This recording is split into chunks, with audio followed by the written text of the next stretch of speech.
zvijeri postale strane. Neka nam ne zamjere, iako tražimo oružje. Mi to oružje, kao što znate, imamo. Ono je u rukama naše Jugoslavijske narodne armije, za svih njih vjerno Po meni vojačkih Srbijata učetvrta najmoćnejša u Evropi je bila želita 19. i 90 politično opredeljena. Za rite i plaće sa se predstavniki ruskih oboroženih sil koji stavljaju svizi komunistov i imanju za Jugoslaviju. Srbi i Črnogorci su si rasnili najveće zasluge za upravljanje armadne moći, Slovenci i Hrvati pa bili morali u upravljanju nekih državnih borbi ponižno ugovoriti. I podržavam da oni slobodno mogu Evropu, ali bez Srbi teritorije bez Srpskog naroda. Sloveniji, da. Znači, vidite... Oni možda proteti, da se porazumemo, ali bez Srba. I da predlog odbranja bude Srpska. Pa, svakako. Ili da se vrati u vlastu Zemete Karadzic. Protiv osamosvajenja Republike Hrvatske svetovne javnost na čelu z Američani. So Slovenia is about to declare independence in a few days. What is your opinion on that? And would the United States, under any circumstances, be prepared to grant its diplomatic recognition? No, we would not, and we would counsel against unilateral actions taken otherwise than through dialogue, negotiation, and consensus. Po začajanju facu berlinske rezidu in drugih Nemčij je bilo zaupanje Beograda morebiten neuspeh reform v Rusiji, kjer so pričakovali vojaški poseg. Zdi se mi, da je naš generalštab takrat jugoslovanski čakal na to, da v Sovjetski zvezi prvi naredijo to potezo. Da zastavijo ta demokratična gibanja v Sovjetski zvezi z neko vojaško intervencijo, z neko trdo intervencijo in da v okviru tistega potem tudi jugoslovanski vrh naredi isto v Jugoslaviji. Tradicionalni sovražniki Nemci so po mnenju Beograda že širili imperializem na območje nekdanje Jugoslavije. Tudi Slobodan Milosevic je slovenske in hrvaške težnje po osamosvojitvi odpravil kar po nemško, z Malomorje. Nisam znao ni ja, a ni većina gledalaca televizije u Srbiji i pasažeri naša novina da se pretežno super da govori nemački jezik. Mi smo se dogovorili da bi se razumeli da primenimo jedan jezik, inače na ovim našim jezicima nema nikakve šanse i zato smo prošli puta govorili nemački. Hrvatska neće biti u takvom malo vagana.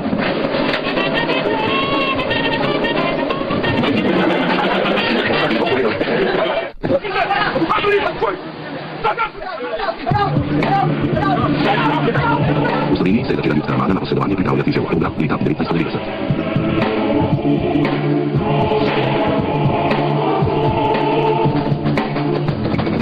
Priprave pa so nadaljevali z okolivijo učnega centra slovenskih teritorijalcev Pika, Begoviči so si tudi ugledili pogajalca Vladimirja Miloševića, ki se je skušal s predstavniki ljudske armade civilizirano pogovoriti.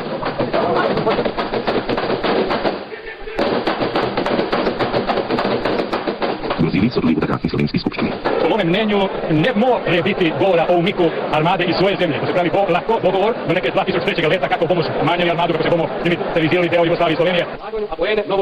Takratna Markovićeva jugoslovanska vlada je Evropska skupnost dan pred slovensko osamosvojitvijo doprla še z novimi 800 milijoni evrov posojila po razglasitvi hrvaške in slovenske neodvisnosti, pa je armada dočekala ukaz, da na mejah omogoči izterjavo zveznih caric, s katerimi so plačevali tudi vodstva.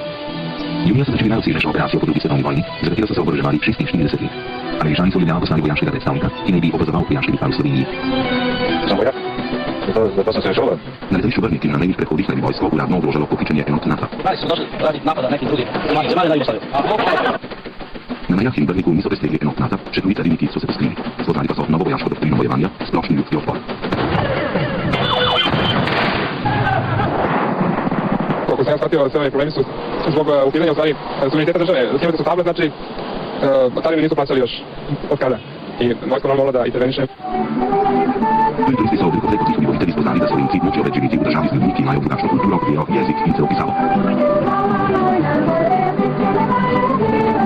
Sramotno je to, da z orožjem in napirja uprti direktno repetira. Šta kaj to najsramota je da mu oružjem direktno u ljudi i repetira to da putom.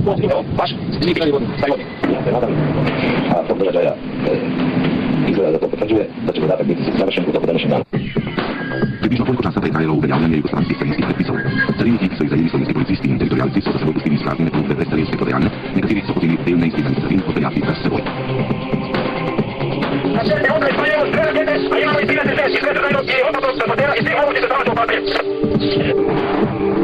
Podobni borci, tudi Jovic, ki je hotel razdeliti skladišče goriva pri Mokronovu, so kasneje nadaljevali za več činov.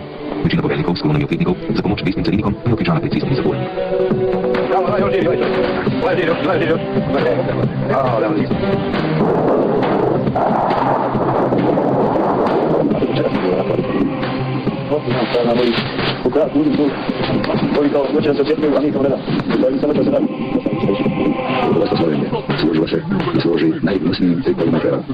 Napadi na slovenske odajnike so bili preprosti. Posnetki žrtev so prepričali tudi starše v Beogradu. Ja sam došla ovdje da tražim pomoć za svoj predmet koji sam sportno poslao u Jugoslavijsku narodnu armiju. Došla sam da tražim pomoć za armiju koji mi se ne da, za rečine kojima se ne da izvršavaju svoju službu, kojima je naređeno da puste neku teritorima da budu hlinjeni goluboj.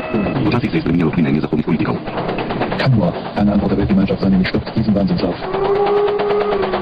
Samo del mednarodne skupnosti je še verjel, da se bodo slovenci, ki so morali prvič po drugi svetovni vojni bežati iz zaklonišča, še pogovarjali o življenju v skupni državi. Tako trdna enotnost slovenske javnosti in politike se kasneje ni več ponovila. The first was regarding the adoption of a ceasefire by all parties. Return to the barracks of the military. Zahtjeve obliku vojačnice su kasnije široko ponavljali. S dubikom vojske iz Slovenije pa su se sprijaznili tudi Srbi. U sadašnjim okolnostima, pre svega, Jugoslovenska narodna armija, uz podršku svih političkih institucija i snaga mira u zemlji, treba to da osigura. Jugoslavija može biti srećna zemlja samo ako u njoj žive narodi koji to žele.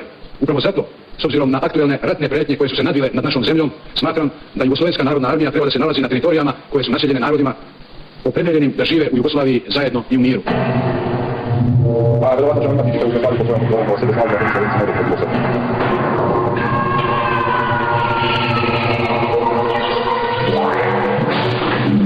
Pošto smo ovdje prilikom dolaska dobro primljeni, dobro smo se izorganizovali, sve teče po planu i programu. Od HTV-a smo obavješteni da je naša jedinica 50% stradala, tako da su nam naši roditelji, naša djeca, majke i sva ostala rodina bila zabrinuta. Želim ovu priliku da iskoristim da to demantujem da nije istina, da su svi živi i zdravi i da se osjećaju kao kod svoje kuće. Južna Slovenija u dalji Jugoslaviji nije bila već nacionalno enotne države. Ta vlada je najprej zaštitila 600.000 Srbov na Hrvaškem i so že avgusta leta 1990 s tistimi zaporami pri Kninu in s pokorom policistov na Veliko noč leto kasneje pokazali, da nočejo živeti v novi hrvaški državi.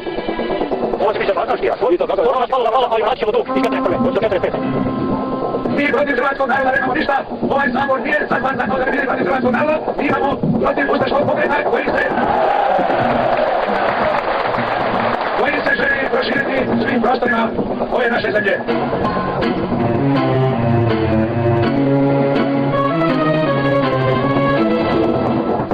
Ja sam Ivan Mladic, sve raspoloženje, jedan sasvim običan čovjek, ništa posebno.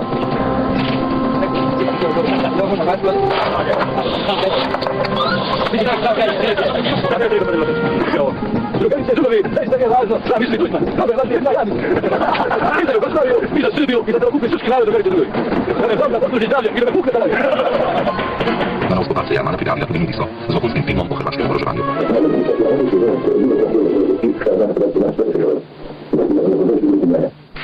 Gledali smo jednu konstrukciju, jedan falsifikat. Krajinski Srbi pa su imeli usred potpore tudi u matičnih državi. Ovaj put je evo.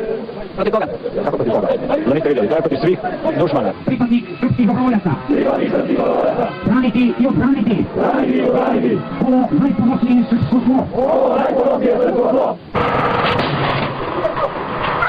Na osamosvojitvenih sestankih Slovenije so Hrvati omenili, da bo pri njih proces osamosvajanja potekal drugače, bolj strpno in počasi. Tudi obrambno sodelovanje s Slovenijo so odklonili, ker naj bi imeli premalo orožja. Uvoz se je največkrat končal pri armadnih nadzorih.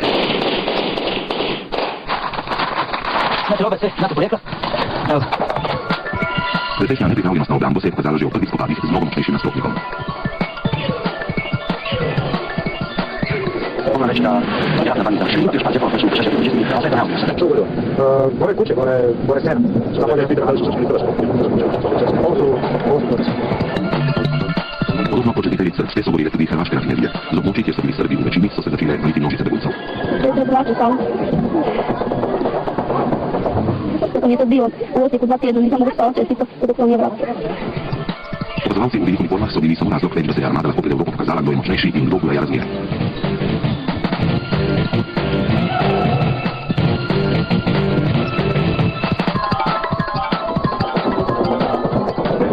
Laying on your stomach, flat as a mice, and the bullets, thousands of bullets, are coming over your head. Then you don't know who hit you. Tudi na Hrvaškem so se matere vojakov uprle v ubijanju sinov. Sad vidite, ovo našoj djeci stavi navrat. Ako slučajno pogine, stave u usta i zatvore, u usta koji kraj. Naša djeca da mu kažu, mi smo brojke koji se jako. V lesbenih vojnah starši niso več protestirali, armadne vrste so zapolnili prostovoljci in obsežne mobilizacije. Za oružjem već mjesecima vlada prava javnost. Upućen kaže da ga nema dovoljno i na crnom tržištu. U prodavnici zastava Inter se potražnja za zastavnim oružjem koje se ovdje prodaje samo u pretplati sa rokom isporuke do 90 dana, više struko je povećana. Interesantno je također da od dubine džepa ne zavisi zahtjev za muzejom svi pistori koji najbolji ne sluša. Jedan od vrlo traženih proizvoda u Beogradu ovih dana su topografske karte. One se mogu nabaviti jedino u vojnom završnom zavodu u Vašinoj ulici. Kažete koliko se ovih karata proda tokom nedelje recimo. Na tokom nedelje proda se negdje od 500 do 600 komada zavisi. Ali uglavnom ispod segment to nije sebično. U posljednjih primjer se najviše traže sledeće knjige: Iskreno u prirodi, Rat u vazduhu, svi pištolji, revolveri, sredstva, okupi i oružje i oklopi, zatim enciklopedija pištolji, revolveri, borbena vozila, zatim telefonsko opremljeno oružanje i uopšte knjige koje se tiču avijacije. Zbog čega idete? Za čega onda? A idem za Srpskoj Srbiji. Šta bi rekao da bi sad tata otišao u rat? Ne? Eto, to bi rekla. Šta drugo da vam kažem? Sve da kažem sve, jel? Ajde, kamo, nećemo sad kad se samo škada.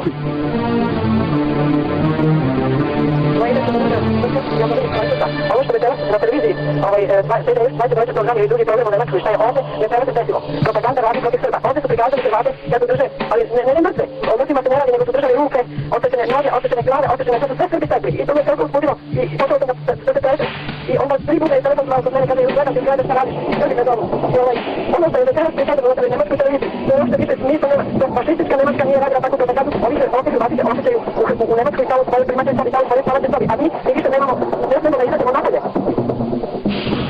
Armatni tanki su se beztežao punitali proti tako imenovanim na bonskim područjem, pomagali im je tudi jugoslovensko redarstvo i takrat še ni bilo opremljeno sa glavnimi kamerami za snimljanje napad.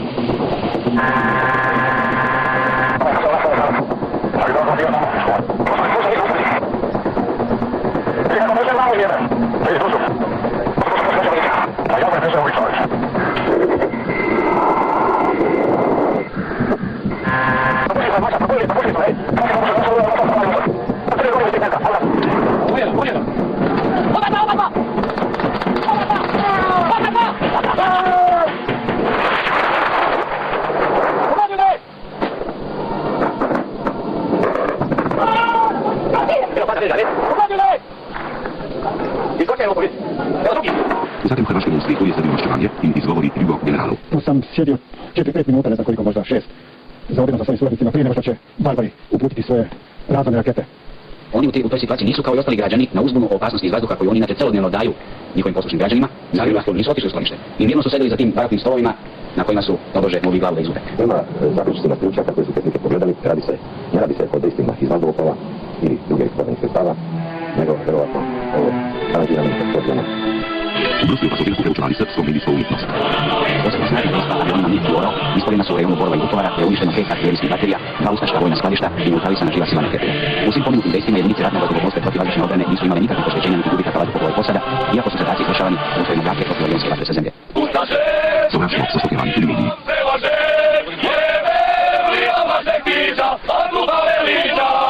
Tražio sam da mi dadu vode.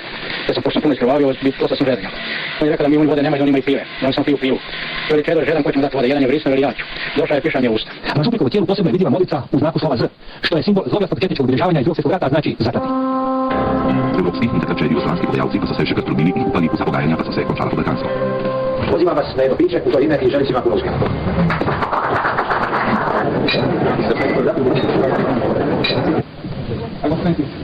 Oh, I'm pleased to see you again, Mr. Rutherford, for your cooperation.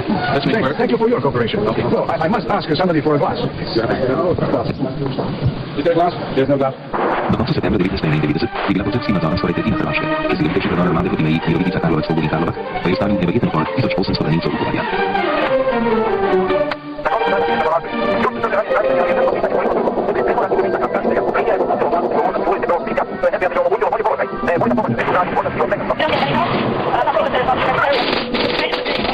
Especially in Macedonia, because Macedonia has a problem. It's difficult to go to the city and bring water and shelter. People should die in those shelter battalions. And this morning when our woman died, we cannot bury her. It's awful. There are 50,000 people, there are 2,000 children. And those fighters here, those defenders here, they try to spend it to the last. But after that, it will be awful. Because the enemy don't care about their children, old people. The real means they're going to be killed. Personally, it means it's going to be a massacre here. Srbi pa su okrepili svoje sile okoli Vukovarja. Gospodi pomili, oče, blagoslovi. Odestala Đurišića koji okuplja sve dobrovoljice posmeta je na ratištu u srpskim zemljama u današnjoj Hrvatskoj prisutan od 4. mjeseca. Mi smo konstantno tamo, što znači da nas ima mnogo. Ovo je jedna grupa koja smenjuje već jednu grupu koja je došla. Već mjesec i po dana smo u Slavoniji, Baranji i Zapadnom Sremu, tačnije kod ministra rata Devetaka i naše situacije koordinirani sa gospodinom Markanom. Nisto podvidni risov upad ranilcev Vukovarja strdišele u 3 mjeseci. Možete da vas vaše posljednje kada treba Vukovar da padne i Borovo? Ja nisam spreman da dajem prognoze, ali pitanje je, rekao bih, trenutka. Kao što dobro znate, mi sa jednog kvadratnog santimetra teritorije Republike Srbije niko napravila vatru, pa mi ne možemo peti vatrenih razgovarati.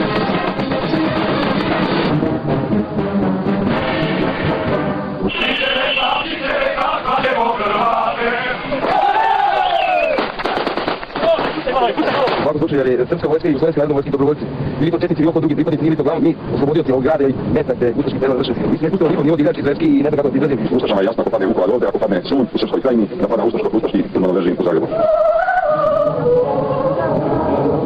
U Vukovarju je bilo ubitih 1700 prebivalcev in branilcev, ranjenih več od 5000. Na srpski strani naj bi padlo več od 10.000 vojakov. Nigde nisam bio, nisam zaradio. Nisam romski direktor moj zemljani pa nadim. Nikad nisam ništa. Evo svi oni poviču, svi su nevini. Vi ste ovdje bili, na turistima su mi gore. Laž, ordina na lažu, su ubici i kasati.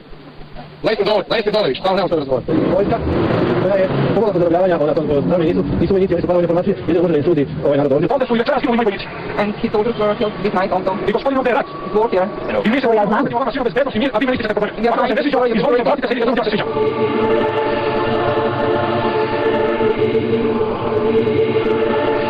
60 ranicov iz Vukovarske bolnišnice sa Krajina Ovčarov, gdje su patologije narodnih organizaciji še dolgo prekopavali množična grobišća. Vukovar nije nikakva srpska pobjeda. Vukovar je gospodo i braćo i sestre Hirošima, hrvatskog i srpskog penzija. I tako smo u ime srpstva dobili novi Sremski front i dobili smo novo jadovno našega naroda.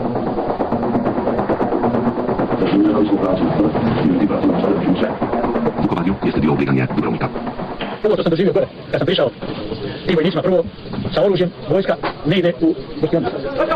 Mi smo ih našli tamo sa oružjem automatskim, nekontrolirana, polupijana. Kad smo došli na prilaz gore, gdje je stacionirana jedinica, dočekali su nas vojnici, nisu zakopčani, odjeveni, bradati, stoje ulazi svi ukola. Kad sam rekao da sam ministar narodne obrane ove republike, da stojim na njenoj zemlji, dakle ulazi unutra, da ne kažem ovdje riječi kakvim je rečima zatjera i mene i potpredsjednika vlade.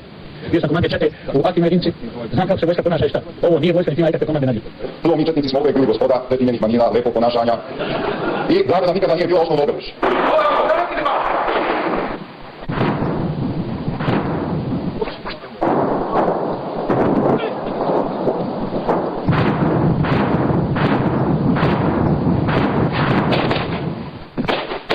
Mi dobrovoljci i borci iz Crne Gore, mi smo spremni da se borimo i nećemo da se povlačimo i recimo mi smo konkretno budvanska jedinica. Recimo nas ovdje najviše pogađa što naša braća Srbi. Recimo budvanska opština je mala, ima 10.000 ljudi, a iz nje regrutovano 1.400 vojnika. A recimo Beograd koji je milionski grad ima oko 2,5 miliona ljudi, čujemo da je regrutovano svega 1.200 ljudi. To mislim, nismo očekivali od braća Srbi, to nas najviše pogađa. A što se tiče nas, mi smo kao do sad, da nije taktički dejstvo i zaštita ovih njihovih objekata koje oni koriste, ove kulturnih objekata koje oni koriste za svoja skloništa i te stvari, da ne štitimo takve stvari, mi bismo davno otišli daleko. Ali recimo konkretno u ovdje od kažu da je tu botanička bašta i ne daju da zapalimo kao tu ima ne znam jako različitih biljaka i drveća, a ovdje ne beginu. Mi smo ekološka država, mi sve to štitimo, ekološka država mora. Majre, oni gađaju, mi čutimo. Vojska čuti. Vojska ne čuti, ja čutim. I čute moji vojnici, ima razloga zašto ne dejstvujemo. A kada budemo udarili, oni će se čuti. Dubrovnik je u okruženju sa kopnetom mora, čeka se šta? Čeka se viša komanda i mi smo spremni u svakom momentu da dejstvujemo po naređenju više komanda. I mogu reći dobrovoljci su nestrpljivi i često ta nervoza koja je u dobrovoljačkim jedinicama je proizvod baš toga što se ne dejstvuje. Jer bi daleko lakše bilo da dejstvujemo, jer ovako stanje u stvari stvara nervozu u samoj jedinicama dobrovoljaca. Hrvaška vlast je kasnije bila u dočeku Dubrovnika. Hrvaški predsjednik Tudman pa je morao zanikati prve govorice o trgovanju s bosanskim i hrvaškim ozimljem na skrivnih sastankih s Miloševićem. U najtežim danima tog obrambenoga rata, unutrašnji vanjski neprijatelji Ture, trebale su obarane ove demokratske hrvatske vlasti, uključujući i pobogivanja vanjskih vora da ga predstavljaju Hrvatsku. Širili su laži da sam sada u istočnu Slavoniju za Herzegovinu, a ne samo da nisam stvarao, nego smo spremali obranu svake svote hrvatske zemlje. Detektori za 1931 so po poslovanju Nemčije priznali Republike nekdanje Jugoslavije. Zahvaljivanjem su najbolj posjetili Hrvati.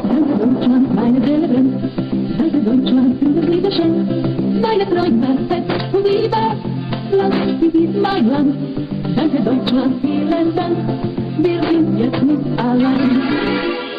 Poslediti Hrvaške, Slovenije i Bosne i Herzegovine Združene narode isključilo mirno pomoći Hrvaške jer Hrvatom ni bilo več, nadzorovati 14.000 pripadnikov u Prokorja i so se namerno poslansko pripravili k izučenju jezika.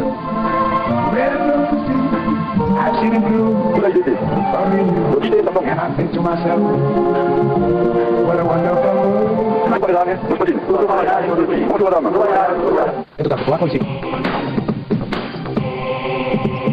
Njemo se govorimo, Hrvatije, možemo da prestanemo da prekine pucnjama, a ne ovo malo ponovo primirje, izginulo Petar. Primirje, izginulo Petar. Znači ja sam ranjen 6. ili 7. primirje, kad je potpisano sat i po posle potpisivanja primirja. Jednom prilikom jednoj akciji sam vidio Hrvata jednog, negdje možda mlađi od mene, moje godište koji je bio teško ranjen i onda smo se pogledali na dug pogled i gledujem gumer, ja sam gledao u njega i ono, nije bilo mržnje u očima, nisam vidio. Bilo mi je isto teško, vjerujem i njemu vjerovatno smo razmišljali da li je to moralo tam biti, ko je doveo do toga da se mi ubijamo, da mladi ginu, da ostaju bez nogu, bez ruku, bez...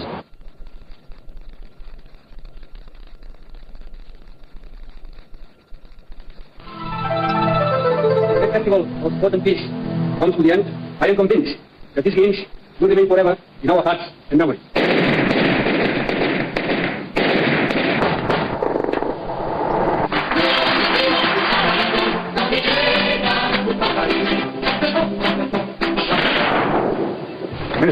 U Bosni i Herzegovini su se spopadli tako nastavnici Združenih narodov u Sarajevu. Mi smo alternativno ponudili u dođu A, kako mi ga zovemo, ili Sarajevo u Momo, ponudili smo 7 i 10 katova. Mi kao poslovna grupacija, jedna korporacija, živimo od posla, živimo od privrede i svaki postupak, svaki pomak ka smirivanju političke i druge situacije za nas znači posao. Ne dijelite posao, ona na vas plaće. Ne dijelite me. Bosanski Srbi su se že predtím odlučili da ne bodo zapustili Jugoslavije. Bosna i Hercegovina ima pred sobom dve mogućnosti. Da bude i dalje federalna jedinica u sastavu ove skraćene Jugoslavije i tada bi mogla postojati na kompaktnoj nepromijenjenoj teritoriji, ili druga mogućnost da bude podijeljena između naroda koji u njoj žive po principu većinske dominacije na određenim prostorima. Onog trena kada se naprave mape Sarajeva, prihvaćene od sve strane, onog trena prestaće da se vodi rat Sarajevo. Ovo je bruka nad brukom. Ljudi u Sarajevo se je začelo smirijsko vojno. Ja sam jednostavno shvatio da je rat, gore ovakav kakav se vodi danas, da je omogućila beogradska i zagrebačka televizija. Jer, kao što kažu, nasramotno im bilo. Ja sam htio da to od naše televizije se ne dogodi, tako da i danas možete slušati 5 minuta šta kaže Tanju, 5 minuta šta kaže Ina, 5 minuta šta kaže Jutel, pa onda ponovo 5 minuta šta kaže Srpska televizija, pa to naš slušale sve probuška, konačno kažu svi oni pomalo lažu i ode i ne prihvati to tako i nema, on ne može se doći do one tačke usijanja koja je neophodna, do one kritične tačke, da čovjek recimo jednostavno kaže pa ja trebam ostaviti u ženu djecu uvijek uspati da se borim protiv onih nekakvih neljudi i gore oni zlotvora i tako dalje. Bilo koji na koji strani granice daš. Zadnji put ti dođe se tebi sa ovdje malo ne zvolite. A ja pozivam svakog snajpericu koji stoji ne puca sada na mene. Nakon Skupštine Bosne i Hercegovine očigledno da je narod govor krenuo da osvoji Voldin.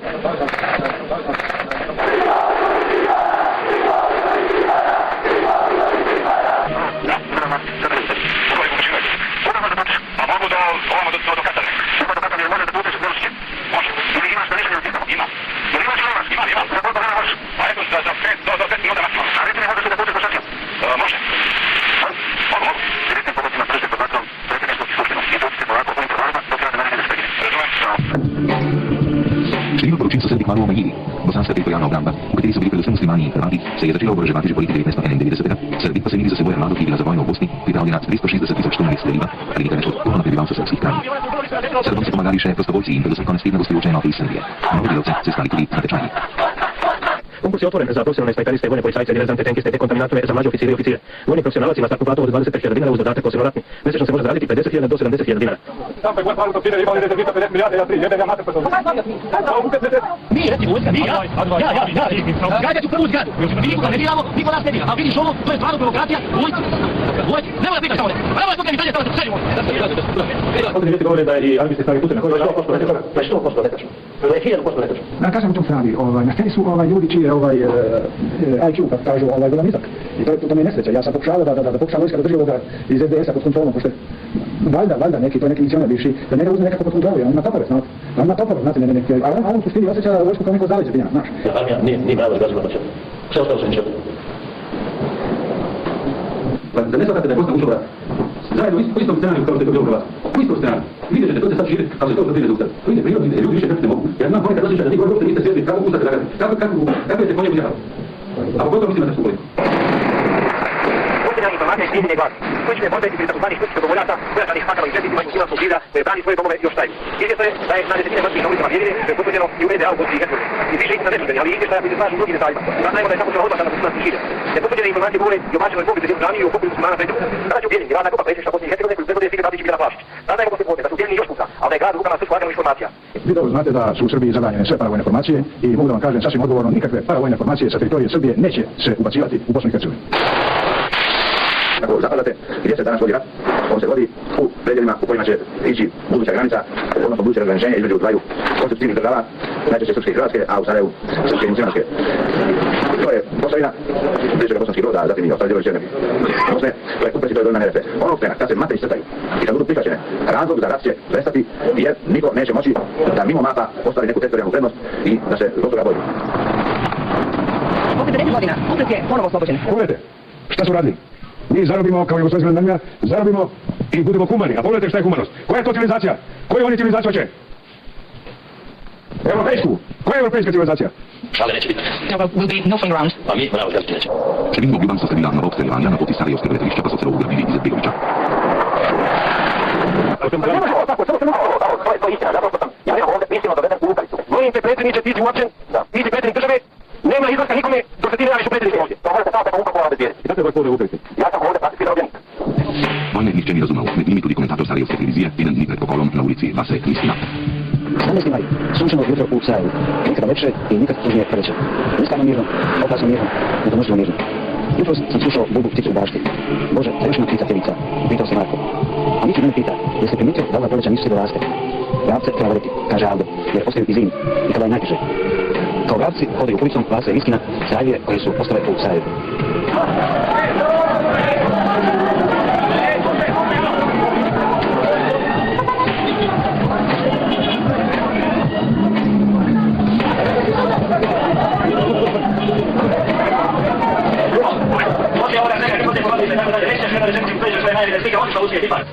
not really, that was not coming from Serbian side, that was dumping from Muslim side in order to ruin this conference.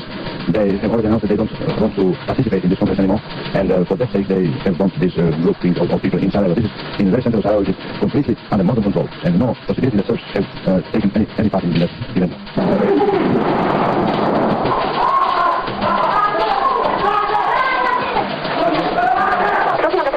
Da se radi o povredama donjih ekstremiteta i sumnjati za eksplozive tvrde da je do nesreće došlo aktiviranjem zadašnih mina. Muslimanska strana kaže da je u tom nesreći granata koju su pustili Srbi. Srpski izvori su to demantovali tvrdeći da se radi o potpuno istom muslimanskom scenariju kao kod nedavnog zločina u ulici Vasilivskina.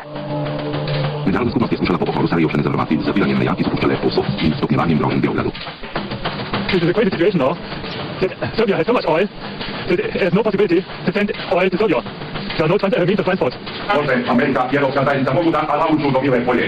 Neće oni smeti vojno intervenisati. Znaju oni dobro da Srbija nije Irak, a da mi Srbi nismo Arapi. Ne mogu Amerikanci ovdje da rade ono što su radili u Panami, Grenadi i drugim banana republikama. Ja verujem da osim materijalne pomoći. Volite na Boniju? Malo časom mirom posredniki su bili tudi posredni dokazih prepričani da bodo do miru prišli za pogajalsko mizo.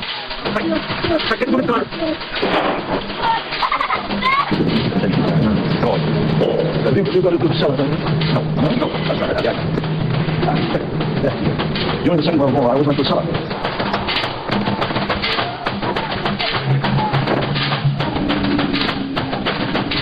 Augusta 1990 otvorili novinari svijetu pokazali dokaze o etničnom čišćenju.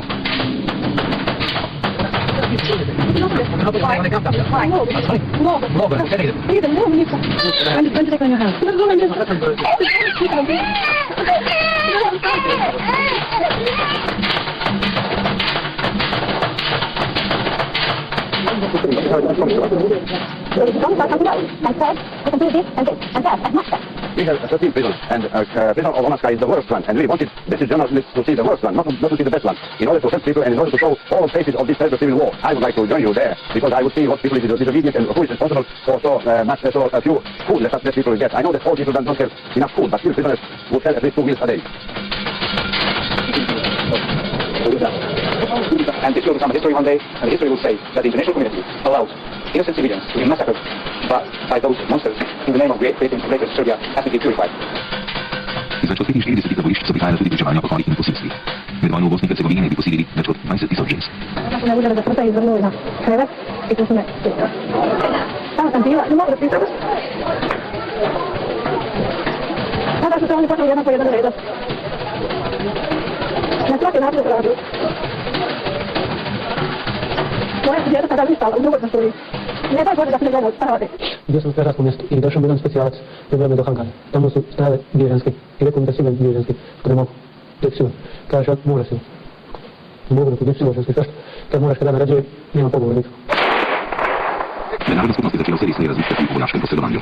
He's been very careful. He's saying the military force could be used in a narrow sense, perhaps to provide air cover for humanitarian relief. Well, that in general is my position. I also think we should not rule out the use of Air Force to deal with the problem of those detention camps, which are horrible. What can be done by the Air Force? Would you strike, for instance, at those artillery positions, even though they're mobile? Would you strike, as Margaret Thatcher suggested, munitions dumps and bridges? I don't think we should rule that out. And I think that we should hear from the military experts about what the feasibility of doing that is, what the consequences of the effort are, what the likely downside is. I think all those things need to be explored, but I certainly wouldn't rule it out. Živita tajna 90 su imeli zahodni zaveznici izbirane u sve črte za vojaško posredovanje. Ukoliko dođe do vojne intervencije, to će morati biti takva priroda da to znači da postoji najmanji rizik za one koji intervenišu i sa najefikasnom političkom rezultatima. Prema tome, očigledni ciljevi će biti infrastruktura, vojni objekti i ono što će uputiti signal srpskom rukovodstvu da dodatne mere pritiska kao podrška ekonomskim i diplomatskim inicijativama mogu da se primene, a najmanje da se pritegneša u neće biti pridobivanje rata narodu Srbije i Crne Gore. Način toga, ko kaže, kasneje je 7 minih popravljao. Po napadu na kitajsko veleposlaništvo u Beogradu se je NATO ograničavao da se zgreši sidašnji jugoslovanski predovni frizeru zaradi 7 starih zemljevidnog mjesta. Journalists, after all, can always get out.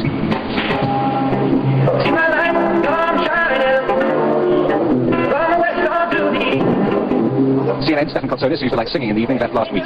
His cameraman took these pictures with his night sight after they finished filming the war from the roof of the hotel.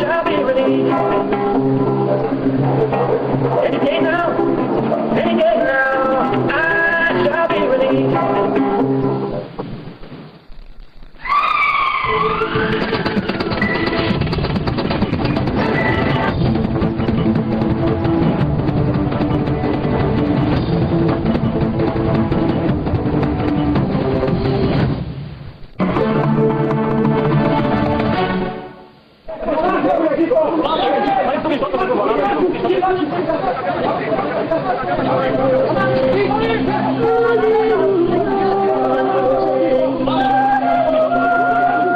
I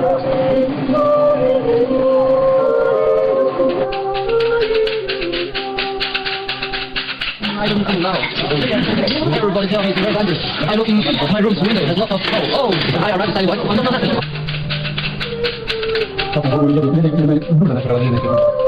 Stvarno mi je teško da ih hvatam i znam da je to tipa nekakav simbol mira.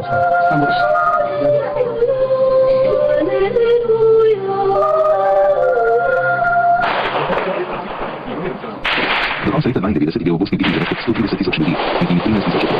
Domove je zapustilo skoro 2 milijuna ljudi.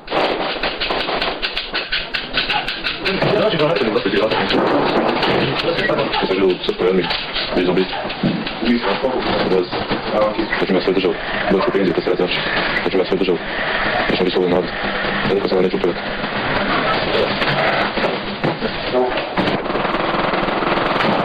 Poslušajte kako pitanje, smisla da nešto.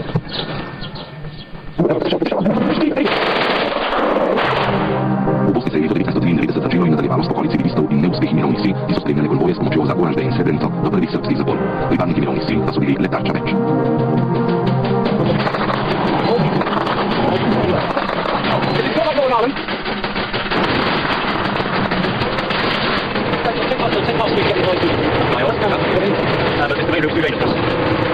This is your judgment, not mine. The main problem is that every week we attack, we are shelled, we are shot, we are stopped, we are diverted, we are sent back by different type of military groups in different areas of the country. Dokaz vojne s protiv Srb, v kateri nobena stran ni miru ne bo kapitulirala, so bili tudi spori med muslimani in Hrvati v Mostarju, ki so ga na začetku vojne v Bosni napadali Srbi.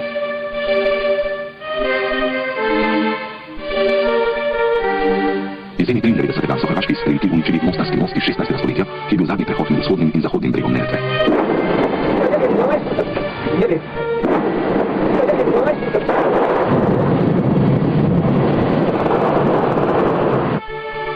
V Hercegovini so se med muslimansko-hrvaško vojno ponovile tudi slike taborišč, ki so bila kot Hrvaška. Pripadniki Združenih narodov pa so lahko samo opazovali pohode na vseh stranih.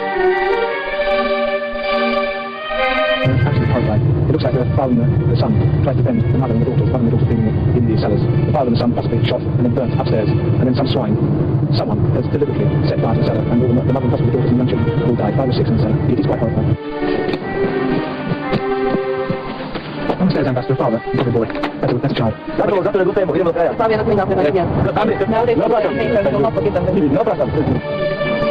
We saw that the Croatian was not sincere in signing this plan. I asked Mr. Tudman what they want, really, what they really want. If they want Naser plan, that's okay. We signed it. If they don't want it, let them say sincerely what they want. 500 people. Its result are 200,000 killed people. V Tazijski krajini pa so se v vojni s proti vsem, medtem spopadi še Abiševi in Izetbegovičevi privrženci. If offensive operations by the ARST and the forces continue, up to 30,000 refugees may flee the fighting. Abiševi begunci so se zatekli k Milanu Martiću, Srbiji je nekdanji direktor agropromocije Zvezde Hitaruše med vojno uspešno trgoval. Danas po drugi puta pozdravim u ovom kampu Vatloga sa posebnom željom što imam priliku da se zahvalim predsjedniku Martiću, njegovim saradnicima i srpskom narodu za gostoprimstvo koje su nam priredili prilikom dolaska u ove prostore. Diplomate, ki so drug za drugim opisovali Sarajevo, so Sarajevčani kmalu preimenovali v manekine, pripadnike modrih čelatva v števce granat. Do prvega bližnjega hriba so se Srbi začeli umikati šele po NATO letalski zaščiti mirovnih sil po leti 93. V Sarajevu so bili februarja 1994 priča najhujšemu pokoru na sarajevski tržnici. Ubitih je bilo 68 ljudi. Na slici možemo da vidimo nešto što liči na punjenu rusku vlastitnom odnosno tekstinu, a ima i elementa za bacanje u jednu riječu, desila se jedna ogromna prevara. Nešto se desilo tragično na ja sam to sasvim sigurno, ali da li je toliko ljudi stradalo, da li je mina doletila ili je eksplodirala na licu mjesta eksplozivna naprava, sve to pobuđuje ogromne sumnje, a čak je jasno se može zaključiti da su u pitanju namještanja i da su u pitanju namještanja i da su u pitanju inscenacije koje su trebale da bezeknu svijetom sa svijetom muslimanima. Zveza NATO je zagrozila s posredovanjem, ker pa psihijatra Spal ni prestrašilo. NATO is in deep crisis. Western alliance is in deep crisis. And they are showing muscles in our occasion, and they are also trying to scare Russia. And they are doing things that are going to end NATO alliance. 28. februarja NATO letala prvi pozivni Severnoatlantske zveze tudi posredujejo in se strelijo 4 srpska letala.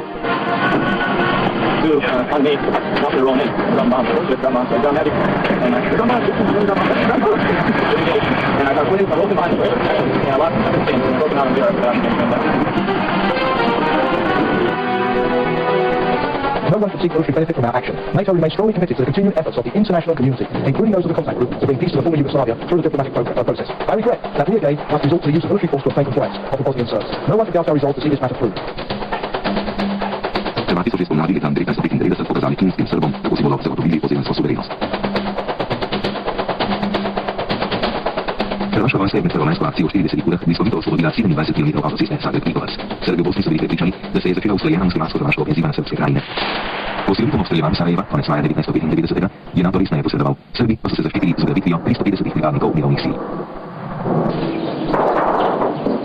Što su oni NATO pakta drugi put bombardovali srpske civilne ciljeve u okolini Hvala, srpska vojska bila je prinuđena da reaguje i na ovakav način. Pripadnici UNPROFOR-a, znači ovi vojnici koji su dozvali NATO avione, nalaze se sada u našim rukama i izgledaju ovako.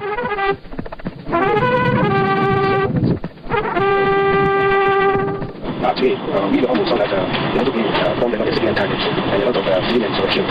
This is very bad and Japan went we don't almost like to need to position to be aware that allies are in India.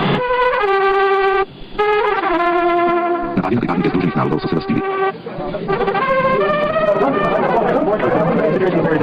Two of the United compounds are being attacked by Western Serb forces. They are being shelled. Also, a number of our observation posts have been hit. So the situation is very dire currently. The Chief of Staff General Nikolai speaking to General Collinger, demanding that all attacks against UNPROFOR should cease.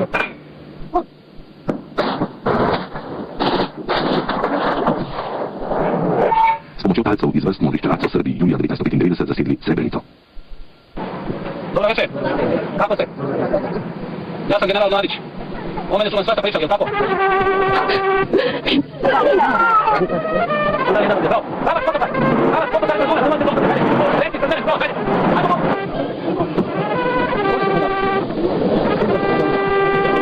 Ovako, ja sam upravo danas primio jednu delegaciju ove populacije ovdje i oni su me zamolili da omogućimo ljudima, civilima koji hoće da napuste ovu teritoriju, da im omogućimo da pređu na teritoriju koju područuju muslimani Hrvati. Mi smo obezbedili prevozna sredstva, obezbedili smo i hranu, vodu, lijekove i u prvoj turi u toku današnjeg dana pustit ćemo žene, djecu, starije osobe i sve druge koji dobrovoljno žele bez ikakve prinude da napuste ovaj prostor. Mainly it's under control of civilian troops. The terrorist elements may cause further troubles, but people, civilians as well as UN personnel are completely safe and secure. Muslim civilians are free to stay or to leave. It's going to be something like in Western Slavonia, but without carnage that has been committed in Western Slavonia. Simply, our army is very, very responsible.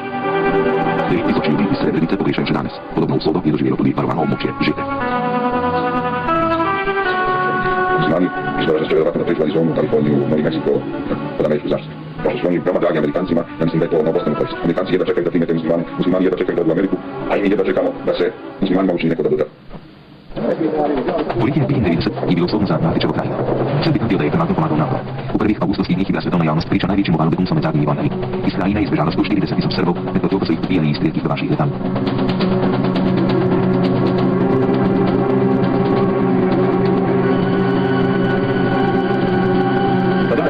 Kako se izvlačimo iz hrvatsko-muslimanskih opoziva avion, kako se zove, ne znam, mi koji nismo uspjeli vidjeti, gledati iz pravca, kako se zove u petnički svrstu, pravca Zagreba i preleti preko nas, idemo na omletu, u poletku, pusti granate, ubijemo im, rođemo brate. Moramo da se učinimo da se vratimo na naše vjekovna ognjišta. Uvidjet ćemo da mi to možemo. Sada, kada je civilno stanovništvo, kada se zbrine, onda svaki borac je dužan da se odazove ovom pozivu i da se vraćamo tamo gdje su naša vjekovna ognjišta. Srbi će u koncu ofenzivi povratiti sve svoje teritorije i uništiti hrvatske snage. Ovoga puta Hrvatima moramo čitati lekciju koju će pamtiti za sva vremena. Svi smo mi tu ideju nosili u Srbi kao fakt. Ali ipak je predsjednik Milosevic bio onaj, da kažem, dao onaj početni udar, svi Srbi u jednoj državi. Znate, ako čovjek koji predstavlja maticu Srba tako nešto kaže, mi smo smatrali da je vrlo odgovorno govori. Mi smo svi krenuli tim putem, na koncu izgleda da je put teži nego što smo mislili. Zašto je put? Zato što nas je u međuvremenu režim matice ostavio. Po pokalu na Sarajevski tržnici avgusta 1990 i napadu na Tuzla, ki je terjal 75 življenj, je NATO registrirao. Hrvaške i muslimanske enote su izradile silovite NATO operacije za cijelu srednju i zahodnu Bosnu. Dovijatljen kapitan Dragan Srbom nismo mogli već pomagati, mobilizirao se je celo Karadzic. Stalno smo odlagali proglašenje ratnog stanja, a ja sam se nadao da nikad neću obući uniformu.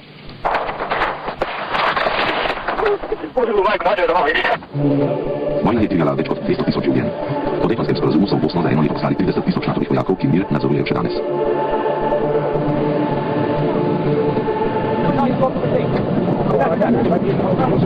We attach great importance to the United States, and we are here to join these efforts in bringing peace to the border. We will succeed. I'm doing here, I came to protest about what's going on in Europe, Balkans, and about that the people can come to this country for peace.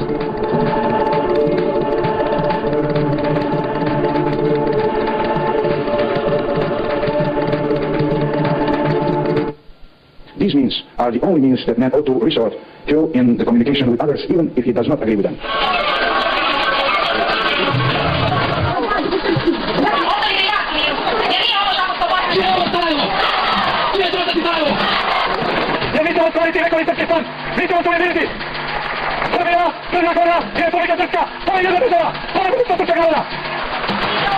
Ne, Srbinu odgovara samo srpska država i ništa ispod toga. Dobio sam od apelativne komisije OESA jedan tekst koji treba da pročitam. Piše izvinjenje dok se bile ne plaći. Srpska demokratska stranka se iskreno izvinjava zbog izjava datih tokom izborne kampanje, uključujući i moje sopstvene izjave, a kojima se dovode u pitanje teritorijalni integritet i suverenitet Bosne i Hercegovine.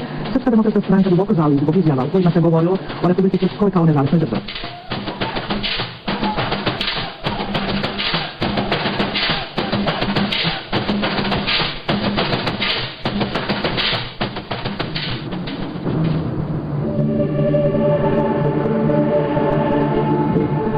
I have just directed the Supreme High Commander here, General Krag, to initiate their operations in the Federal Republic of Yugoslavia. I have taken this decision after extensive consultations in recent days with all the allies, and after it became clear that the final diplomatic effort of Ambassador Holbrooke in Belgrade has not met with success.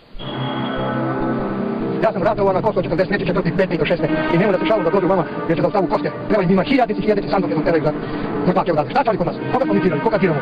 Jednostavno ne treba dozvoliti ovo pravu koji političari prvi put dolaze stvari na svoje mjesto, da tamo što zemlju nakon pogleda, da smo svi ovdje. Strane posmatrače, strane medije, sve tebe stupiti odavde, ne trebamo dozvoliti da budu ne posmatrače biti radi van zemlje, da ne mogu da vidjeti nikog da oni slože.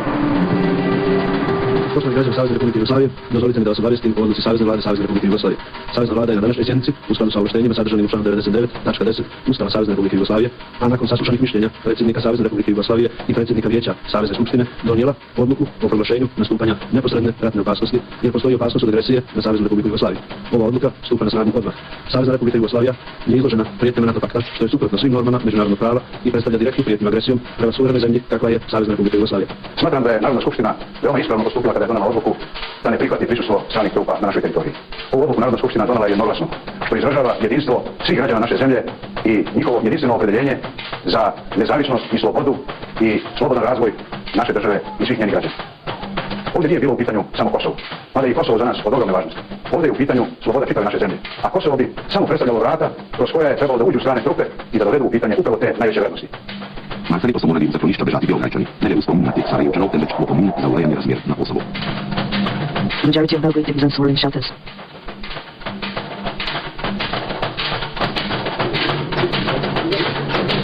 Svinka srpsko zemlji iz Jugoslavije naroda so Srbi prvič izgubili leta 1389 v kosovski bitki s Turki. V 17. stoletju so se skupaj z avstrijsko-vanjsko spet umaknili iz pokrajine. Izpraznjeno Kosovo so naselili albanski živinovci.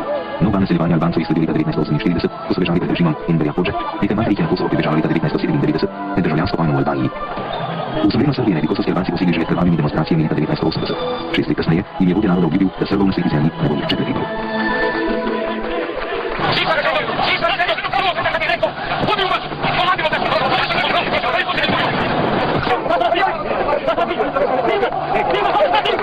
Leta 1989 so Srbi odpravili avtonomijo Kosova, ker po mnenju srpskih akademikov ozemljska delitev republike in pokrajine nekdanje Jugoslavije ni bila enakopravna. Temu so se uprli ljudani v Starnbergu. Leta 1990 je predsjedstvo nekdanje Jugoslavije po pritisku srpskih članov zaradi nespoštovanja prepovedi množičnih zborovanj in kršenja delovne obveznosti na Kosovo poslalo ljudsko armado. Mi se zalažemo da se ukine bilo koji oblik kosovsko-metohijske autonomije. Da se na Kosovu i Metohiji ukinu svi civilni organi vlasti, da se zavede vojna uprava na period od najmanje 10 godina, da se proglasi vanredno stanje, jer na Kosovu i Metohiji još uvijek osjećamo posljedice okupacije. Prvo fašističke okupacije u periodu Drugog svjetskog rata, a onda Titove poslije Drugog svjetskog rata, koja je bila pogubnija za srpski narod od one pod zastavom fašističke Italije. Nekaj volje za reševanje albanskega vprašanja je šele po leti 1992 pokazal jugoslovanski premijer, rododelnik iz Amerike, Milan Panić. Treba im do more, to make negotiate with Albanians. Da prestanu sa obstrukcijom, da se odreknu separatističkih ciljeva i da u okviru Jugoslavije, Republike Srbije, pronađu svoj začet. Panić je imao po leti 1992 rešitev tudi za nekdanju Jugoslaviju. Ovo Jugoslavija Panića je počela, ali ja možete čak promeniti ime. Jugoslavije? Ja mislim, jedine države Balkana bilo bi fantastično. U Prištini se je Panić sestao s Ibrahimom Rugalo. Ja mislim da ako uzmemo jednu ljubivu politiku razumijevanja, tolerisanja, rada zajedničkog, tolerisanja religioznog, nacionalnog, recimo makar koga tolerisanja, da ćemo uspjeti. Drugi način je tragičan. Rješenja ovog problema. To je jedan od prvih kontakata i kontakt dobre volje i posle ovog kontakta nadamo se da ćemo krenuti na ozbiljni dijalog i rešavanju svih problema. U Kosovu so avgusta leta 1992 razpravljali tudi na Londonski konferenci o nekdanji Jugoslaviji. That is, that Kosovo, in terms of our international parlance, is part of Serbia, but has to be accorded special status or autonomy, which reflects the feelings of the majority groupings, and that has to come through negotiation.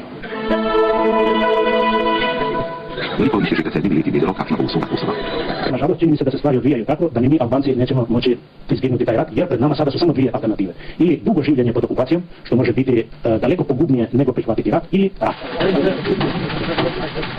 U pokrajini se skoro ispoljeno delovali tri oblasti. Vojska kosovskih Albancev je bila dovolj gandijevske politike i većine glave, Srbi pa se imiljali narod. Die Albaner zeigen, dass Männer von Gewehrsalven konnten getötet, aber auch aus nächster Nähe exekutiert wurden. Die Dörfer seien zuerst mit Granaten beschossen worden, dann seien Polizisten auch in die Häuser eingedrungen. Dieser Albaner hat jedoch ein Wunder überlebt. Er habe den Informierten versichert, dass in seinem Haus nur Frauen und Kinder seien. Trotzdem sei er mit einer Kalaschnikow-Anschlag hineingekommen. Hat gerufen, steht auf. Steh auf! Alle sind aufgestanden, auch die Kinder. Mein Sohn hat er mit der Kalaschnikow erschossen. Ich habe viermal getroffen. Die Schwiegertochter ist mit 3, 4 Schüssen getötet worden mit der Kalaschnikow. Die Häuser wurden nach albanischen Terroristen durchsucht, wie die serbische Polizei sagt. I will never live comfortably. That's my country. My land, on that way, I will fight because it's my country. Daleko ranije i putem dogovora naći pravilno rješenje. Evo, mi smo ovdje na klub Srbije, obavimo razgovore o pitanjima ostvarivanja ljudskih i građanskih i nacionalnih prava na Kosovu i Metohiji.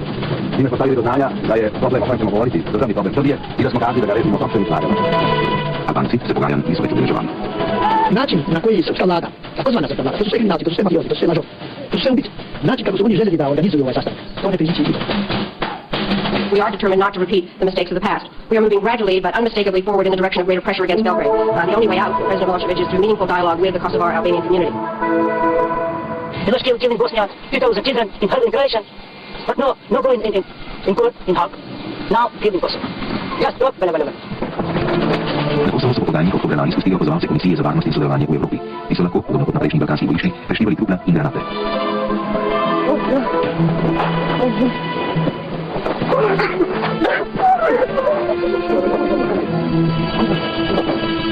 It's hard to find words to say anything about it. This is about as horrendous an event as I've seen. I've been in some pretty nasty situations. To see bodies like this with their faces blown away by what was obviously arms held close to their heads, to see them 15 deep, and obviously in some sort of an execution fashion. I think it's going to take me a few minutes to determine what I really should say.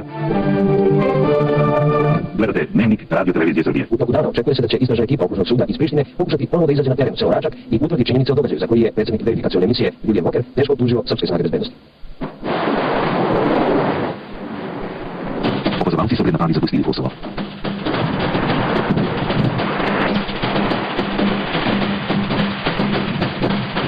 Amerikanci ne drže Srbe.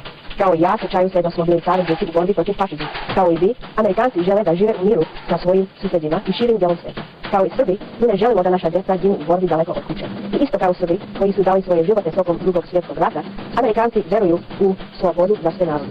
Zbog toga nismo mogli mirno da posmatramo kako se snage bezbednosti koriste za vršenje djelstva protiv Albanaca na Kosovu. NATO se je, kot je kazano, uštio že v začetku napadov. Milosevic ni popustil, prizadeli so celo ameriški ponos. Now we shall display tonight, we'll send a message to Bill Clinton. This is a message to Bill Clinton. Don't quarrel with Serbs, ever. Civili su bili vidno bliže Miloševiću. Da su meni slaće s ovim. I veoma gledali osvajanje. Ali naravno, to su velike bombe, poskočili sve. Medijsko su se Srbi veliko uspješno uprli na Turkost Jugoslavijska protivjetalska obramba.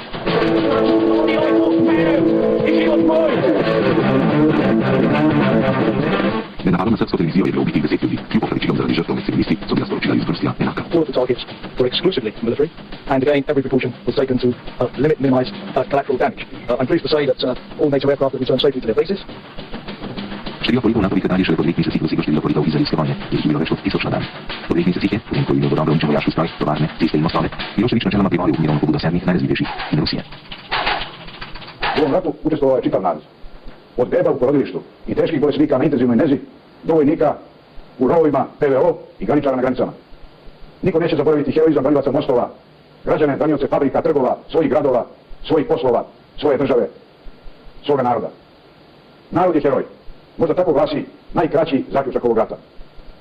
Narod je heroj i zato mora da se osjeća herojski i zato treba da se ponaša herojski, a to znači dostojanstveno, plemenito i odgovorno.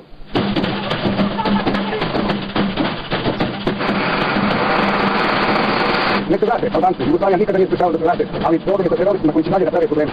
Ima časni ljudi Albanaca koji su bili za mir, ali teroristi su napravili, što znači Zapad je pomagao. Zločinci su, znate koji su prihvatili, koji su izazvali rat, neke ekstremistovne ideje. Gledala ona Jevrejka, razumete me, i Švederi, koji još ima tamo šira, pa Boga mi, i Tudman, i Izetbegovic, pa i kod nas nekomu razgovara. Nema šta da se lagamo, to je pošteno.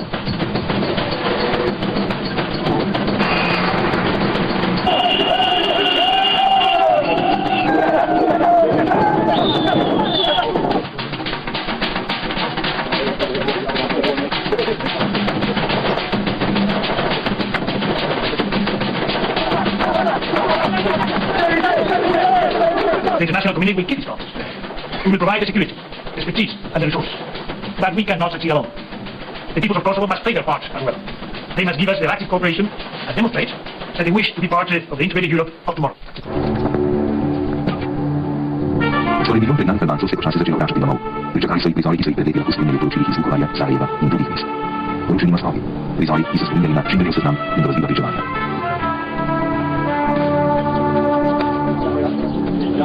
Well, that's Izraelsk. One was announced, so I know him. One was from Mladic. He first started to hit me. And there was one was a Krajan. The Krajan had told my father, you do this better and it's good for life. The Serbian wife. So they took in my arms, they started. None of them had made sense with me. The others one hit. The others get shot. And you tried to get away? They didn't want to. Did you think you were going to be killed? I thought they wanted to kill me that man. They didn't want to kill me. When he was started to kill me, he wanted to let me alive. I wanted to kill myself. Veselje vrstilo pred očmi svetovne javnosti nekdanje Jugoslaviji se je na Kosovu zvrstilo v 3 mesecih. Zvezna republika Jugoslavija pa bo v Kosovu čakala še ureditev razmer s Črno Gore in Sandžakom. Tamkajšnji muslimani so zahtevali samostojnost že poleti 1991. Pogledaš nacionalnu strukturu, Zagrebu, ona je 78% muslimana pola. 82% prema Sloveniji. A već u glavu imaju nego muslimani. To su samo gledaj kako uveća mjesto u fabrikama, u sudjenu, u opštini, u bankama. Oni su tako, baš oni treba da su zadovoljni mi Srbi. Njima je svako od nas prije čime završilo kako ono se dopustilo. Da shvatite i to sebi ljudi u glavu. Nama jedina budućnost, jedino rješenje za 2 vremena je potpuna autonomija Srbana. Na sjeveru ostanka nekdanje Jugoslavije pa živi še 400.000 sožitja na Balkanu ženih mažarov. Veliki Bog je pa bo ostal, čeprav je že pred 7 leti ponudil odstav. Absolutely, if it is a price for lifting of sanctions or just a solution, that is the cheapest way for them. U Hagu Miloševića pri razpisani nagradi $5 milijonov, najverjetneje ne bodo videli, tako kot nezaglasnega generala bosanskih Srbov Mladića in njegovega voditelja Karadzica. Try to arrest you, no problem. They have never tried to arrest me. I'm serving for my country, but I'm not serving for the checkpoints of the airport. This is my country. I have many roads, and I travel whenever I think I take it for. Do I look like I'm scared? Z proslavljenjem poraza so znali Srbi že pred 610 leti ustvariti mit. Zadnji Bog pokaže pristal medaljen izmed grških letališč, Kitajsko, Južno Afriko in Rusijo. Odstopu bomo bodo morali pomagati ljudje, ki jih je Miloševićeva policija na demonstracijah opozicije leta 1991 z oklepniki pred nalaz beograjskih ulic, drugače misleče pretepala in celo ubijala.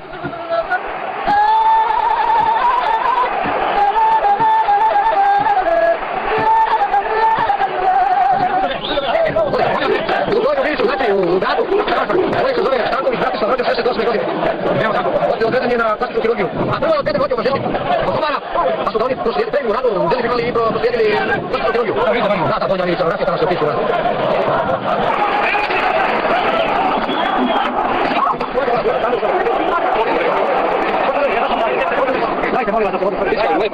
Svi su vidjeli dobro što radim, manje što bio zaštitni sad jednog službeka vidjela da se nisam bio udaren pederkom, čini se kako sam zapamtio vidite čovjeka koji me udari, koji je nekoliko minuta imao ispred tebe.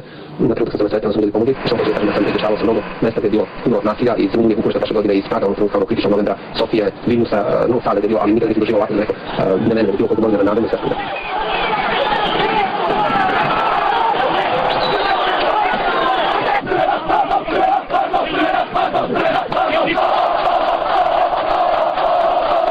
Zato se snagama haosa i bezumlja Srbija mora suprotstaviti svim ustavnim sredstvima i zato tražim i zahtevam od svih građana Srbije da doprinesu miru i uspostavljanju reda pre svega tako što će prema svojim mogućnostima pružiti pomoć državnim organima, a na svojim radnim mjestima doprinijeti da se što pre otklone posljedice rušilačkog pohoda snaga haosa i nasilja.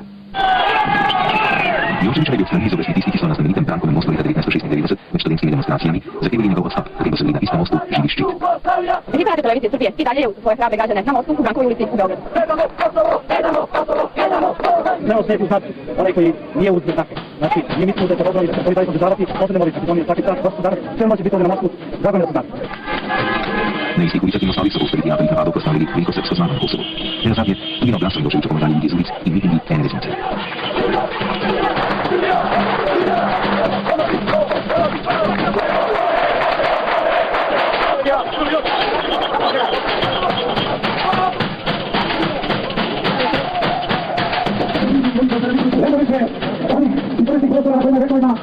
narod. Nego infrastruktura u djelu Dalmatije, u Srpskoj krajini, u Lici, Mladiji, Kosovu, zapadnoj Slavoniji, zapadnom Srebu, zapadnoj Bosni. Nažalost, jako malo srpskog naroda ostalo danas i na Kosovu. To je rezultat politike tog Nasera Orića. Mi ćemo voditi istragu protiv Milosevića zbog pasa i tekova, a taj marionetski parlament ćemo oboriti u novim izborima koje zahtevamo da se organizuju do kraja godine. Ne čujem dobro, želim da vam odgovorim na ovo što tražite. Uskoro će biti objavljena sva imena. I želim da vam kažem da će oni koji su se poslužili ljudima da manipulišu radi ostvarenja političkih ciljeva protiv Jugoslavije biti kažnjeni i biti uhapšeni.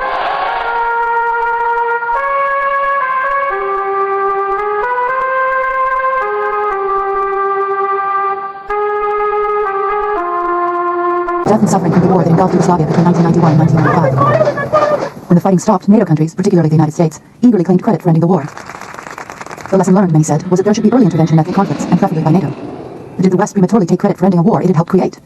Did misguided Western intervention actually transform a small brush fire in the Balkans into a major civil war? I think that what the international community, on the whole, the Europeans and the Americans and the United Nations have done, on the whole, made it sure that there was going to be a conflict. The intelligence community was unanimous in saying that if we go ahead and recognize Bosnia, it will blow up. Because there was no agreed branches and because everybody was armed, if you ruptured the old Yugoslavia by unilaterally declaring independence, in fact seceding was a war of secession, once you decided to secede, you had no hope that it could be done peacefully.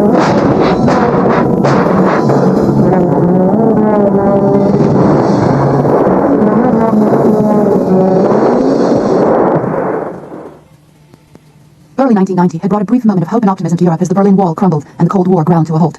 A newly united Germany stood poised to unite the rest of Europe through its leadership of the European community, a friendly but powerful rival to the United States. But the promise of European unity was short-lived. Just 2 years later, much of Yugoslavia was in flames. The small war in the Slovenian Republic led to larger, more bloody conflicts in Croatia and Bosnia-Herzegovina. Moreover, European nations, the United States, and Middle Eastern states were backing different factions in these outbreaks of civil war. Publicly, Western diplomats blamed irresponsible ethnic leaders of the different Yugoslav republics for the bloodshed, including Milan Kucan of Slovenia, Tudman of Croatia, and especially Slobodan Milosevic of Serbia. There was certainly no innocence among the warring parties. Privately, however, European Community Envoy Lord Carrington and UN mediator Cyrus Vance were furious at Germany's Foreign Minister Hans-Dietrich Genscher. Vance would later call the conflict Mr. Genscher's war because of Germany's push to recognize separatists in Slovenia and Croatia. Vance argued that recognition would take away the diplomatic leverage that he had to try to bring the conflict in Croatia to an end and could possibly result in Bosnia blowing up. The former German foreign minister claimed that his government did not support the breakup of Yugoslavia until fighting began. We held a strong position for the unity of Yugoslavia, as I said, but we saw that the will to keep it together vanished more and more under the pressure of military events. In fact, however, since the 1960s, Germany's intelligence arm, the BND, was deeply involved in the training of Croatian separatists, led by the pro-Nazi Ustashe who fled to Germany after World War II, and participated in a number of terrorist actions against embassies and the government of Yugoslav communist leader Josip Broz Tito. In the early 60s, the BND decided to cooperate fully with Ustashe. This became plain to see after the so-called Croat Spring in the beginning of the 70s. After Tito's death, they accelerated their efforts, together with Ustashe, in order to disintegrate Yugoslavia into several smaller states. Germany's crucial role in supporting Croatian separatists is confirmed by Anton Duhacek, the former director of Yugoslav counterintelligence, who was himself a Croat. The Germans wanted an absolute and complete subordination of Croatian intelligence that would carry out all that the Germans wanted. And the Germans promised that this would be in the interest of the future independent free Croatia. On the surface, Yugoslavia seemed better off than its East European neighbors in the 1970s and 80s. The US considered its independent communist leader Josip Broz Tito an asset in the Cold War with Moscow. Yugoslavia's economy was propped up with Western loans even after Tito's death in 1980. The carefully staged 1984 Olympics in Sarajevo offered the world the impression of a peaceful, multi-ethnic country working together. Veteran observers, however, could see trouble below the surface. I think the first hint I got of a violent breakup was when I made a tour of all of the republics in 1983, and I heard a lot of sort of separatist sentiments in several of the republics, especially Slovenia and Croatia, but not only. And some very threatening remarks were made in the course of my conversations about what we would do to them and so on. By themselves, neither Slovenia nor Croatia had the diplomatic or military power to actually separate, to challenge Yugoslavia's federal army, which was the fourth largest in Europe. But Germany provided not only diplomatic support, but also weapons, even after an international arms embargo. And I wrote a story about it, which was called The Blockade's Joke. And so I went and started checking the ports, like Split and the ports along the Dalmatian coast. And as best I could, checking the stuff that was coming across the borders. And there was no limitation.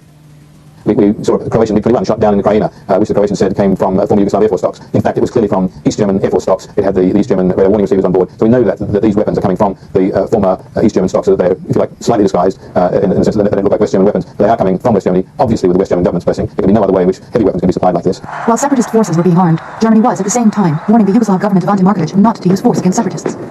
Ante Markovic, who was himself a Croatian, presided over a divided government which was unable to stand up to German pressure or rally his government for the challenges ahead. He never lined up coalition support. He always flew solo. So, he could be welcomed in the White House, and was, but he didn't have any backing at home. So, in that sense, he was a real failure, and a disastrous one, in that he preserved the fiction that Yugoslavia was holding together. The Yugoslav Federal Army, which held the country together, now became a target for those who wanted to break it apart. At a Croatian separatist rally in Split in May of 1991, demonstrators strangled a young soldier of the Federal Army and then tossed his dead body onto the street. This and similar events seem to bear out predictions by the U.S. Central Intelligence Agency. The CIA said in 1990, October, that Yugoslavia faced breakup, probably violent, as early as 6 months from the time of the report. And nobody paid any attention to it in the higher echelons of government. By June of 1991, however, U.S. Secretary of State James Baker decided to make one attempt to prevent disaster. He flew to Belgrade, the capital of Yugoslavia, to confront leaders of the 6 republics. They said, don't any of you take steps that are not agreed on by the others. However, Milan Kucan and Franjo Tudman, leaders of the Slovenian and Croatian republics, were confident that they could ignore the U.S. Secretary of State. They declared their independence just days later, on June 25th, because they could count on the support of German Foreign Minister Genscher and Austrian Foreign Minister Alois Mock. The cycle of violence which would destroy Yugoslavia began when Slovene President Milan Kucan ordered his troops to seize customs posts on the Yugoslav borders with Austria and Italy, and the Slovene capital of Ljubljana. Yugoslav flags were taken down and replaced with Slovenian flags. And the Slovenes thought they had a right to take down those flags, the end of an internationally recognized frontier. And I don't think that for a moment Belgrade expected there would be violent resistance. To avoid violence, Yugoslav Army General Andrija Rašeta had phoned Milan Kucan privately to let him know that many Yugoslav Army troops responding to this challenge of federal authority were not even carrying live ammunition. But in fact, the Slovenes had prepared themselves. They were getting a lot of encouragement from across the way, from Vienna and from Germans too. And they foresaw that they could make a very big international case by having what they called a war of independence, which nothing of the sort. German Foreign Minister Hans-Dietrich Genscher flew to the Austrian border with Yugoslavia to join President Kucan and warned the Federal Army against efforts to maintain control of federal borders. Kucan ordered his forces to fire on Yugoslav Army troops, including those who carried no live ammunition. Faced with international opposition led by Germany, Yugoslav President Markovic ordered the Federal Army to withdraw from Slovenia without a serious attempt to counter separatist forces. Slovene leaders conducted a masterful public relations effort. Foreign reporters were kept occupied in an underground press center with briefings that suggested that Slovene forces had defeated the 4th largest army in Europe. Journalists in the press center routinely reported as news fanciful briefings from Slovene officials on various battles, including some that had never happened. What was going on in Slovenia, where the Slovenians declared independence and set up customs posts on the road, tended to be seen and portrayed on television as the Yugoslav army acting aggressively against Slovenia as opposed to the Slovenians declaring independence. The manipulation of the foreign press corps set the tone for new wars of secession in Croatia and Bosnia. Repeatedly, the JNA was described as an occupying force dominated by Serbs. The reality was different, however. The Army's Chief of Staff, Veljko Kadijevic, was half Croatian, half Serb. Air Force Chief Zvonko Jurjevic was Croatian, and the commander of the Navy, Stane Brobec, was Slovenian. The Federal Army had held Yugoslavia together under Tito without creating any protests about human rights. Tito insisted on an ethnic balance, and in the localities it was composed of the people of that area. It was absurd to call it an army of occupation. And we, the West, should have recognized it until there was an agreed arrangement for a dissolution of a state which had been Yugoslavia, and it might take years or decades or perhaps be impossible. Until then, it had to be recognized these were the internationally recognized frontiers. If German and Austrian leaders still believed that Slovenia and Croatia could be separated from Yugoslavia without a wider war, the Americans strongly believed otherwise. Because we said, if Yugoslavia does not break up peacefully, there's going to be one hell of a civil war. It nevertheless broke up non-peacefully. It broke up through the unilateral declaration of independence by Slovenia and Croatia, and the seizing by these two countries' republics of their border posts, which was an act of force, and which was an act that was in violation of the Helsinki principles. But the European powers and the United States ultimately recognized Slovenia and then Croatia and then Bosnia as independent countries as member and admitted them to the United Nations. The real problem was that there was a unilateral declaration of independence and a use of force to gain that independence rather than a peaceful negotiation of independence, which is the way it should have happened. While most of Europe, including England, France, and Russia, opposed the breakup of Yugoslavia, only the Americans were strong enough to oppose Germany. In a decision that would have far-reaching consequences, however, the Americans decided to back away from this challenge. George Kenny, who would later resign in protest over policy, was running the U.S. State Department's Yugoslavia desk at the time. Our marching orders were to keep the U.S. out, to avoid taking any responsibility for a solution to the conflict. The analysts would see that the problem would get a lot worse. They also saw that the Europeans weren't going to be able to handle it. Historically, the United States had supported a multi-ethnic Yugoslavia over a 70-year period to stabilize the region and serve as a barrier to German expansion. In reality, Yugoslavia, a union of South Slavic peoples, would never have come together in 1918 without American support from U.S. President Woodrow Wilson. For centuries, the region had been colonized by Austro-Hungary and the Turkish Ottoman Empire. The Austrians, under the Habsburg monarchy, used a policy of divide and rule to maintain control, keeping the Slovenes, Croatians, Serbs, and Muslims at each other's throats, instead of uniting them in their common interests. The Habsburg Empire kept going and held down a large part of what became called Yugoslavia, and there was no possibility of a Slav get-together until after the First World War, when the Austro-Hungarian Empire collapsed, and the peoples came together and decided to unite. With American support, Yugoslavia was founded in 1918, and survived German attempts to divide it up during World War II. When Yugoslavia's communist leader, Josip Broz Tito, broke away from the Soviet Union and the Eastern Bloc in 1948, the U.S. stepped in with military assistance, as well as international loans, to prop up a buffer state between the West and the communist-dominated Warsaw Pact. As the Cold War came to an end, however, Washington declared a new world order, which emphasized economic competition rather than anti-communism. So once that containment of the Soviet Union began to disappear as a need with the decline after mid-80s, Gorbachev's economic reforms, the NATO-Warsaw Pact, talks about reducing arms and force buildup, all of that led to Yugoslavia being essentially irrelevant in its defense posture. And by early 1989, the Americans were really quite explicit. The new ambassador to Yugoslavia from the United States informed the Yugoslav government that the Yugoslav position was no longer needed, that Yugoslavia was no longer strategically important to the United States and Western defense. Yugoslavia had become expendable. International loans were called in, causing triple-digit inflation. The federal government was forced to require austerity measures from the different republics. Particularly those requirements led Slovenia as a republic and eventually other republics to rebel against what was being called economic reform in the constitutional level. Any American efforts to preserve Yugoslavia would also put Washington on a collision course with Germany when German leaders were enjoying their first taste of real political power since World War II. Moreover, U.S. President George Bush had declared a special relationship with Germany, the kind America used to have with England.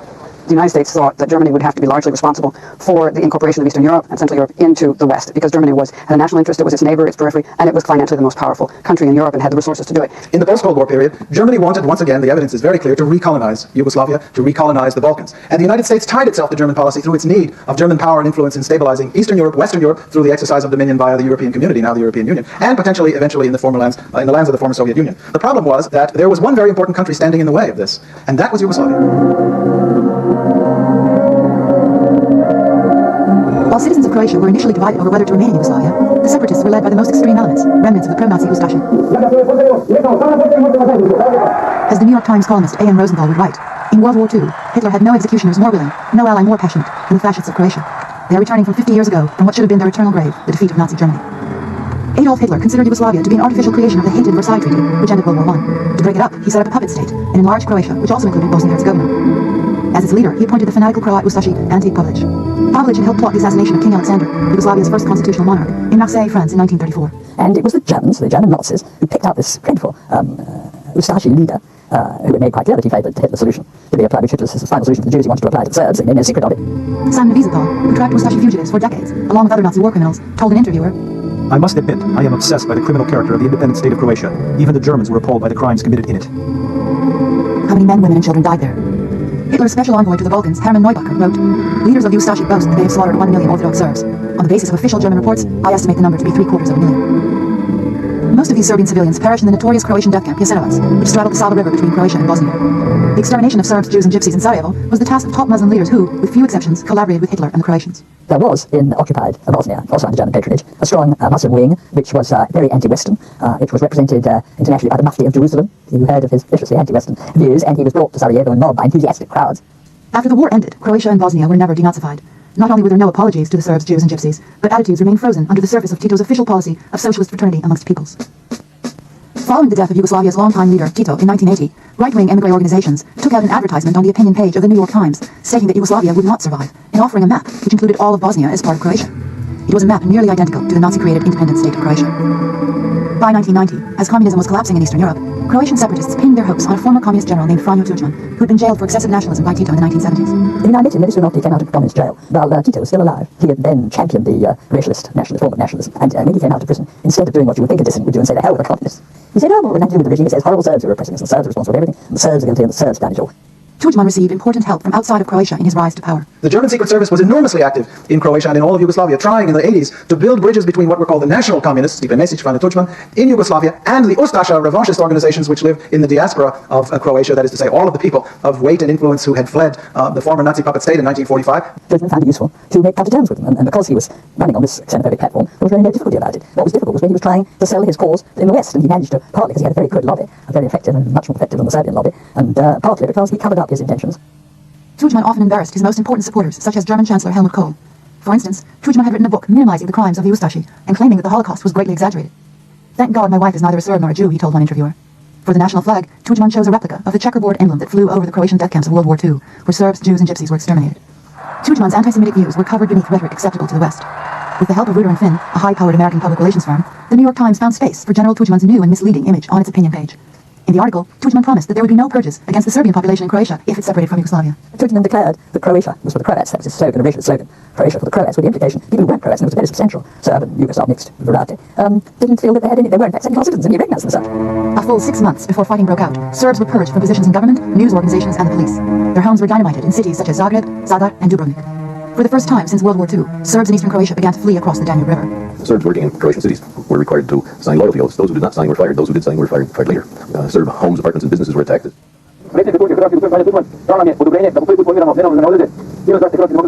Any doubt that Tudman himself issued orders for the expulsion of Serbs in Croatia was removed by Tomislav Merčep, a senior member of Tudman's ruling party, the HDZ. Merčep would later be identified by Croatian police reports as one of 2 Croatian leaders who directed death squads that murdered hundreds of Serbian civilians in eastern Slovenia around Vukovar and Osijek in the fall of 1991.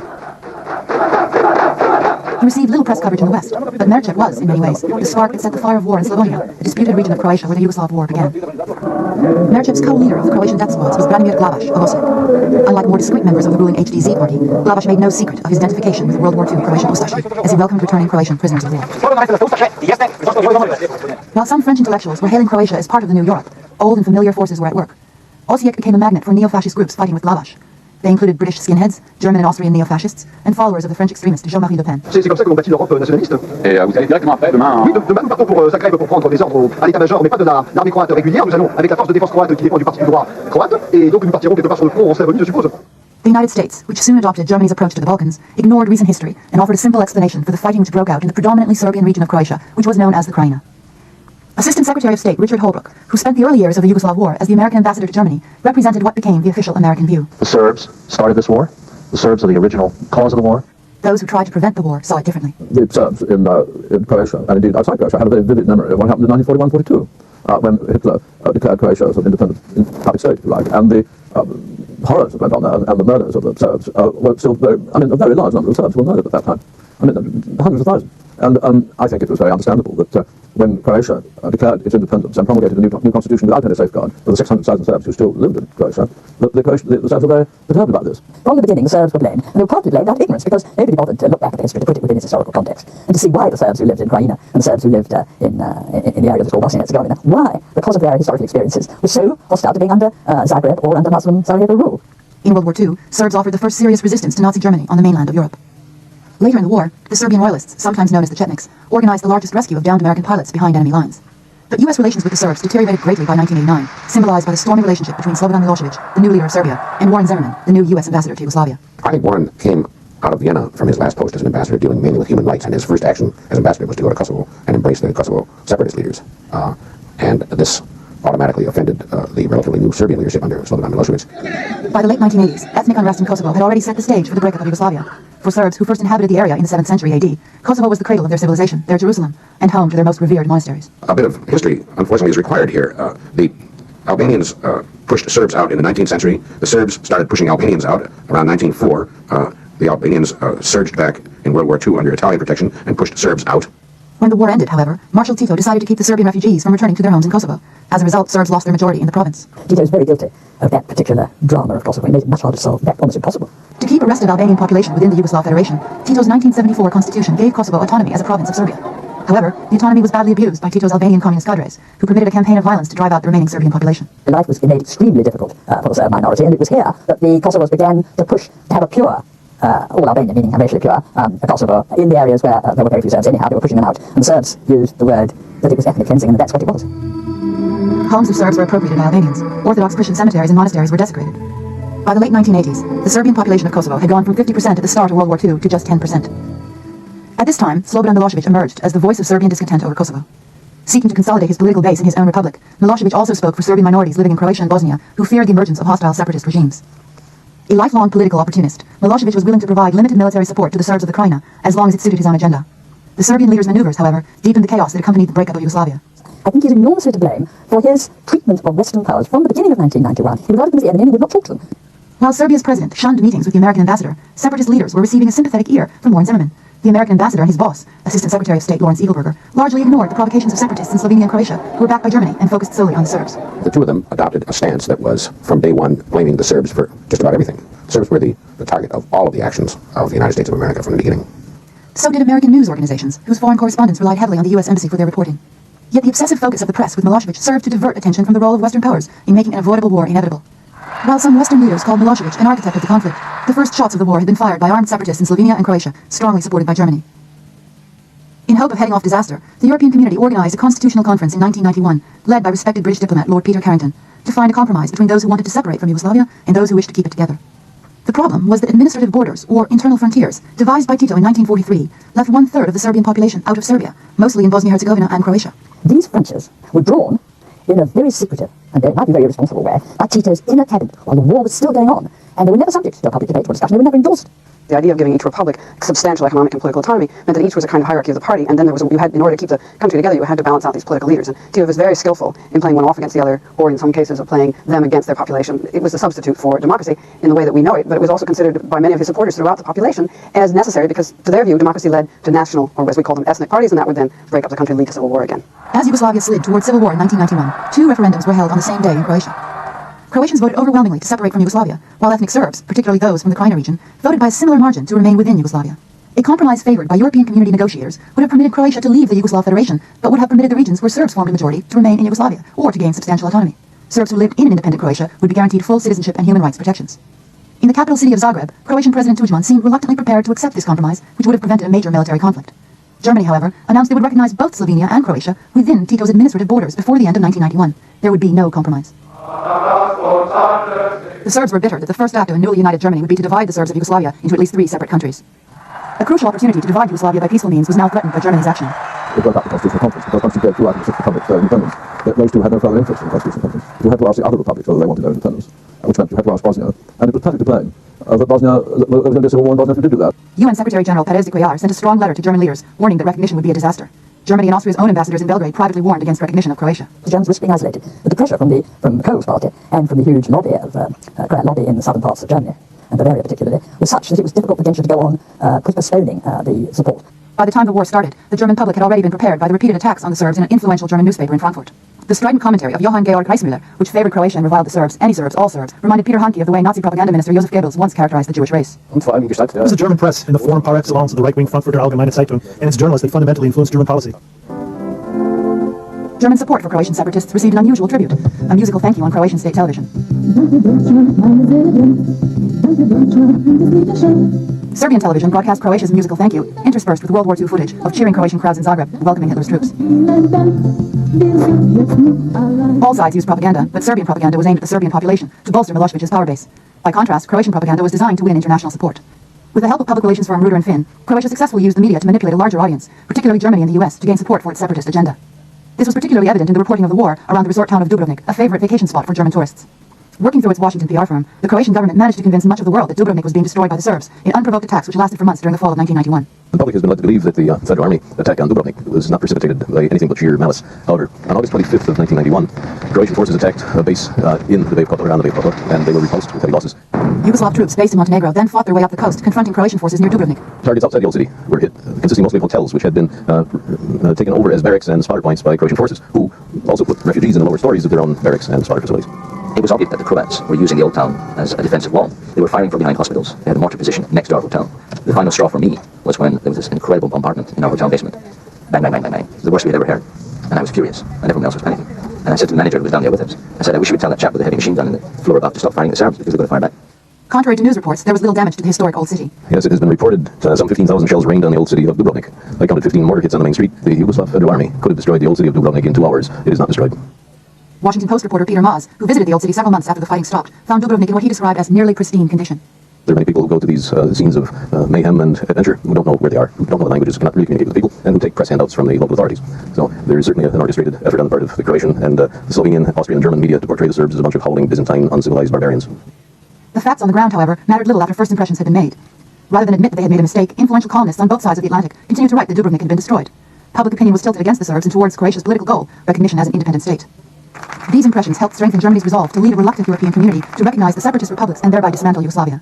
To overcome British opposition to recognizing Croatia, German Prime Minister Helmut Kohl offered British leader John Major a deal which left Britain free to disregard or opt out of the social provisions of the 1991 treaty creating a unified Europe, which was being hotly debated in the British Parliament. This helped John Major politically at home, but Bosnia would pay a high price. The French, who needed German help to stabilize France's currency, also dropped their opposition to recognizing the separatist republics. The United States, the only power strong enough to oppose Germany, began to waver. Deputy Secretary of State Lorenz Eagleberger, who had once served as U.S. ambassador to Yugoslavia and spoke Serbo-Croat, knew well the dangers of a wider war if recognition were extended, before a settlement had been reached between the different ethnic groups. I think the major lesson here is that when you get involved in something like this with 1,000 years of history underlying it all, you need to understand that once the dam breaks, the viciousness can be pretty awful on all sides. In the end, here also, peace would be sacrificed for domestic politics. There was an American election coming up. When we finally went ahead and recognized, one of the reasons we did so was because it had become a major domestic political issue for us here. We have particularly a large Croatian-American community, and Mr. Bush lost most of them in the election that he lost, because they were unhappy with our having delayed as long as we did in recognizing Croatia. While German actions encouraged the armed secession of Slovenia and Croatia, it was U.S. diplomacy, particularly through Ambassador Warren Zimmerman, which helped light the spark for a war in Bosnia-Herzegovina by supporting Muslim leader Ali Izetbegovic in his bid for a separate state. And then we were the ones that went to the Europeans and insisted that they recognized Bosnia, and then we would recognize all 3 of the new states, and that was the deal that was made. And of course, it was precisely that led to the current war. This was a war that European leaders believed could have been avoided. The Bosnian Serbs, until comparatively recently, had been in the majority in Bosnia, and then the Muslims, who had a very much higher birth rate than the Serbs, became the predominant, the majority population.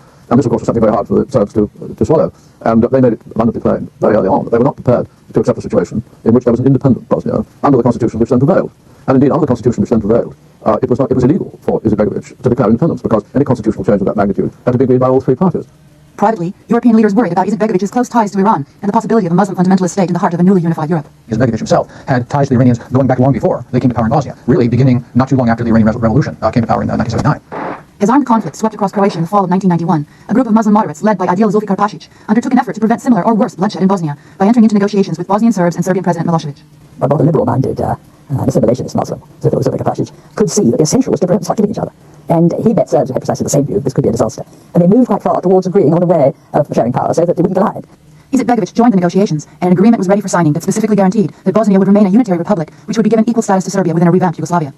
Izetbegovic seemed to indicate his acceptance, but then abruptly broke off negotiations aimed at preventing a war.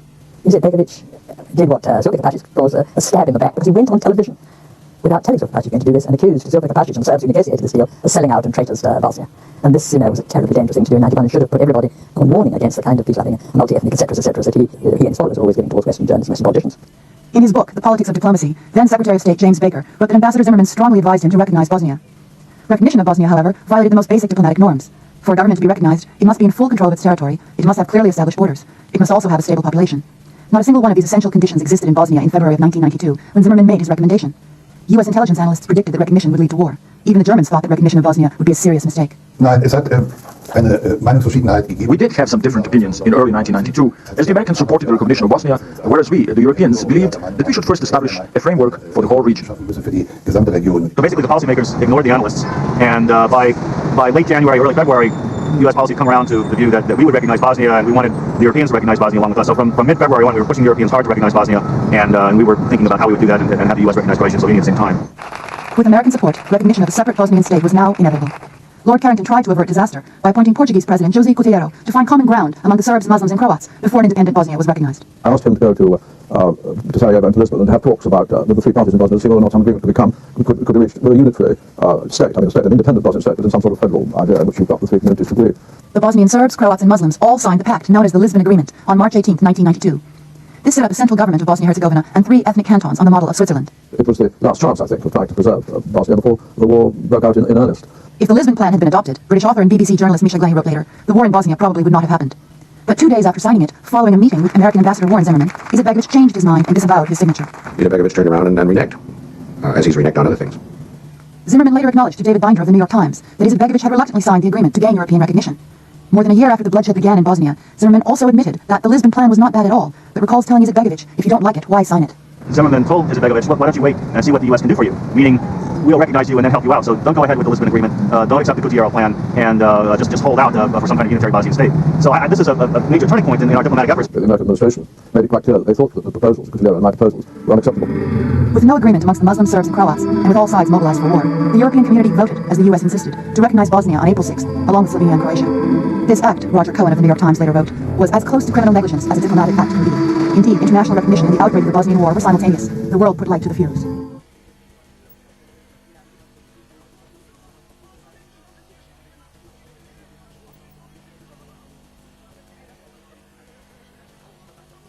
Warring sides in Bosnia, the Serbs, Muslims, and Croats, fought for their own survival in 1992. Western countries sought political advantage by aligning themselves with different factions. Outside, individual countries have been playing sides and therefore escalating the nationalist competition within. A war which could have been avoided in the first place would thus be prolonged, with more bloodshed, suffering, and refugees. When the fighting erupted in 1992, the UN mission in Sarajevo, known as UNPROFOR, was given the thankless task of bringing the warring parties together in some form of compromise. But the UN's attempt to be the honest broker was repeatedly undermined by the competing agendas of its own members, particularly the United States, which pressured NATO into supporting Bosnia's ruling Muslim faction, headed by Alija Izetbegovic. The United States, for reasons that are not entirely clear, has always been the very dogged champion of the Izetbegovic Islamic faction within Bosnia. Britain, France, and Russia had always tended towards Serbia. The Germans, of course, had always been supportive of the Croats. If the various European interests had been allowed to govern in Bosnia, I think it's very clear it would have eventually led to some sort of arrangement between the Serbs and the Croats, which would have ended, I think, with a minimum of bloodshed. With strong support from the United States and Middle Eastern countries, however, Izetbegovic had a clear interest in prolonging the war, in the hope that the West would intervene on his behalf. And I think the American support, insofar as he's had that kind of support, has been to please their clients in the Middle East. I think that insofar as Izetbegovic does hope to internationalize the war, which is his only chance of continuing, keeping it going, and he has an interest in keeping it going, and I think depends on continuing this Middle Eastern support. U.S. intelligence was aware that since the middle 1980s, Iran had been training 250 Bosnian Muslims each year. Iran has a number of strategic objectives in Bosnia. Part of that is getting an Islamic state firmly established in Western Europe. The Sarajevo regime headed by Alija Izetbegovic is a radical Islamic regime that is tied closely to the Iranians and other radical Islamic elements. You see, for example, the person of Osama bin Laden, who is a Saudi but is resident in Sudan, also in Afghanistan, who's the international nature of this radical Islamic movement, which is very supportive of the Izetbegovic regime, to which he, in fact, is a member, a component. But the State Department, in both the Bush administration and the incoming Clinton administration, brushed aside these concerns early in the war. It was not until 1996 that NATO leaders, worried about their own troops' safety, raided terrorist training camps in Bosnia run jointly by the Iranians and the Bosnian government. It's an abomination. There are clearly terrorist training activities. These weapons here, particularly this plastic child toy with plastic explosives and a detonator inserted in it, it has direct association with people in the government. At the outset of the war, the U.S. was promoting the Sarajevo government as a multi-ethnic democracy. The Clinton posture, as explained any observer, has always been based on two themes. So one is that the Sarajevo regime is a democratic, multi-ethnic democracy, and the second one is that it is the victim of aggression by Serbia, tentatively by the Croats, if they get too obstreperous, but primarily by the Serbs. Long-time observers found this description of Izetbegovic's government and his SDA party misleading. The Bosnian presidency was supposed to rotate on a yearly basis, first to Serbian and then to Croatian leaders. But the fighting allowed Izetbegovic to claim emergency powers for himself and his party, the SDA. It's a wartime emergency government. I mean, by the Constitution, it's still technically valid in Bosnia-Herzegovina. He should have ended his presidency in December 1992. He's claiming that war emergency allows him to stay on, but not even that is exactly according to that Constitution. Contrary to statements by the U.S. State Department, Izetbegovic rejected a multi-ethnic Bosnia in his book, The Islamic Declaration, written in 1970, where he states, "There can be neither peace nor coexistence between the Islamic religion and non-Islamic social political systems." Izetbegovic's defenders claimed that he had modified his views, but in fact, the Islamic Declaration was officially reprinted in time for the 1990 election campaign without any changes. The administration must be aware of that, and their protestations about the democracy and human rights and multi-ethnicity of that regime are patently absurd, and they know it. Izetbegovic further identified himself with extremist views in 1990, when he gave an interview to a magazine which celebrated Muslim World War II collaboration with Nazi Germany. The cover of the magazine pictured Serbian leaders with severed heads. There are no Croats or Serbs visible in that Izetbegovic government with any real authority. The Bosnian army, as it calls itself now, is mainly Muslim manned, Muslim officered. I don't want to give you the impression that I think all the people who are fighting on Izetbegovic's side in this army are all of them fighters on the Holy War, and indeed they're not. I think that the great many of them just feel they belong in Sarajevo, and they're appalled by the attacks that they've had during the war against Sarajevo. And there are lots of young people who really genuinely believe they're fighting for a society in which all Bosnians can live together, and genuinely they are multi-ethnic, but they are fighting in a cause which is to make Izetbegovic president of the whole of Bosnia-Herzegovina, which is not a Muslim country, it's mainly Christians, you know. You put the Serb Orthodox and the Catholic Croats together, you have a majority, an absolute majority, and it's ridiculous that it should be Izetbegovic's undivided sovereignty. Instead of reaching out to potential allies and presenting their case to remain as part of Yugoslavia, the Bosnian Serbs relied on their initial advantage in weaponry to pursue a military victory. I think it's a civil war. I think everybody in what was Yugoslavia has a case of the sort. I think you make a case out for the Serbs, you make a case out for the Bosnians, you make a Muslims, you make a case out for the Croats. But the difficulty is that they all were so extravagant in what the reactions to what all the others did. The Muslims have been represented as the victims and the Serbs as the aggressors. It should be remembered, however, the first blood shed in the struggle was Serb blood. 2 Muslim gunmen and 1 Croat stalked the Serb Orthodox wedding party in the heart of old Sarajevo. The father of the groom was killed, the Orthodox priest was wounded. The killing of Nikola Gardovic on March 1st was a prelude to the war in Sarajevo. Despite promises from the government, the killers, who were well known, were not arrested. The following day, roadblocks were set up by both Muslims and Serbs. Unable to protect their civilian population, Serbs began to insist that predominantly Serbian areas of the city be controlled by their own police, or that Sarajevo become a UN protectorate. Muslims insisted on the Izetbegovic government's right to control not only Sarajevo, but all of Bosnia. To get the West to intervene, they needed to persuade Western public opinion that the Serbs were aggressors. You know the history, which most reporters don't know. You can very easily see them as the aggressors. And the American press corps, the diplomatic corps, and also the foreign correspondents themselves are heavily influenced by what is said and what is done in Washington, D.C. What the State Department says is the most important thing. In his autobiography, U.S. Secretary of State James Baker says that he instructed his press secretary, Margaret Tutwiler, to help Bosnian Foreign Minister Haris Silajic utilize Western mass media to build support in Europe and North America for the Bosnian cause. But at the Times and the Post, and at the networks, the big TV networks, there was clearly a pro-Bosnian Muslim bias. They were buying much of what the Bosnian Muslims said, and they were egging their reporters on because it made a better story. It's a simpler story if it's a Serb Holocaust against the Muslims than if it is a civil war with atrocities on both sides. Even if we find out when there's a real reckoning of what happened, that a preponderance of, or a higher proportion of the atrocities were committed by the Serbs, it doesn't mean it wasn't a civil war.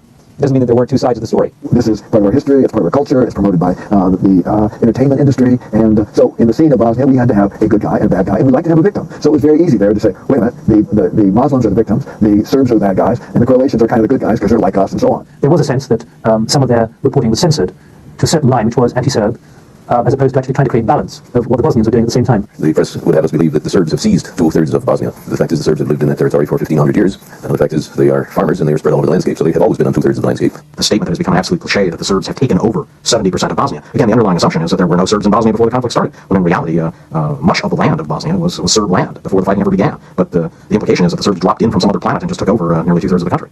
Based on what he now calls highly biased reporting, Kenny became a hardline critic of the Bosnian Serbs, whom he considered aggressors. In an influential opinion column in the New York Times, Kenny and U.S. Air Force General Michael Dugan argued that Bosnian Serbs should be bombed by NATO. I personally was responsible for perhaps one of the most important things that the State Department did, labeling what was going on ethnic cleansing.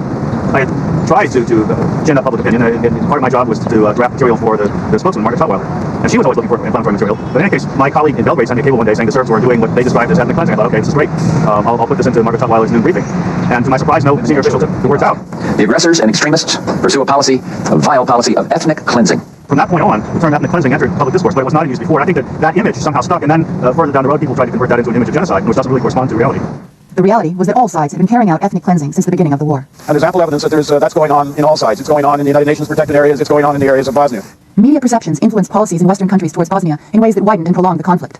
The one force capable of keeping order in Bosnia might have been the Yugoslav army, based in Sarajevo, which had the officers, men, and equipment to counter the many militias, Serb, Muslim, and Croat, that formed in the spring of 1992.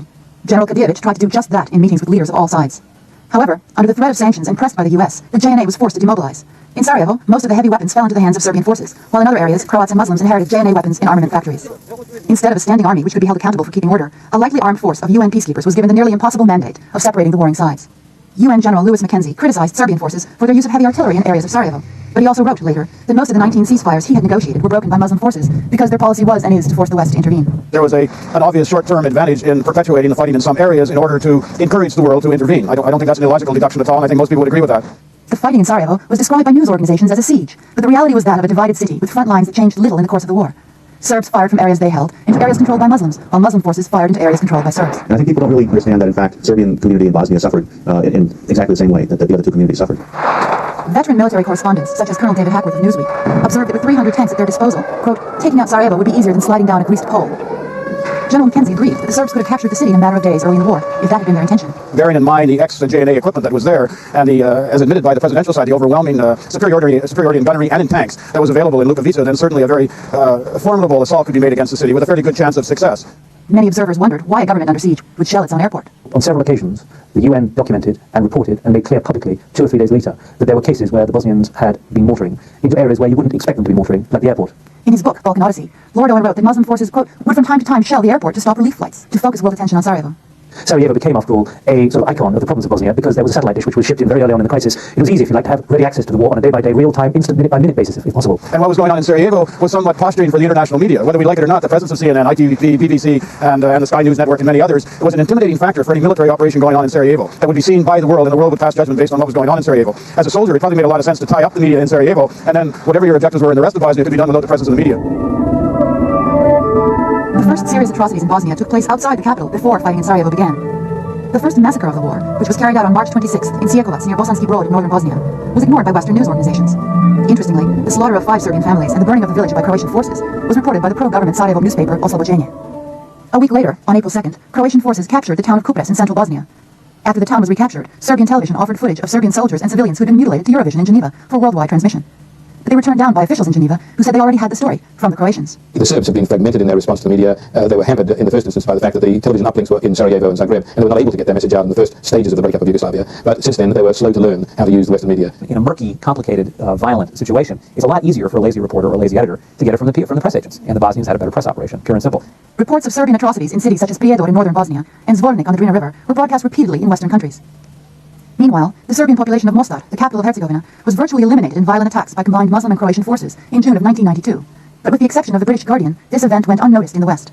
Mostar presented an enormous problem because it was even more dangerous than Sarajevo. In fact, there are many in the United Nations and those observers within Bosnia who say that the situation in Mostar was far worse than Sarajevo, if that's possible. It almost seems hard to imagine.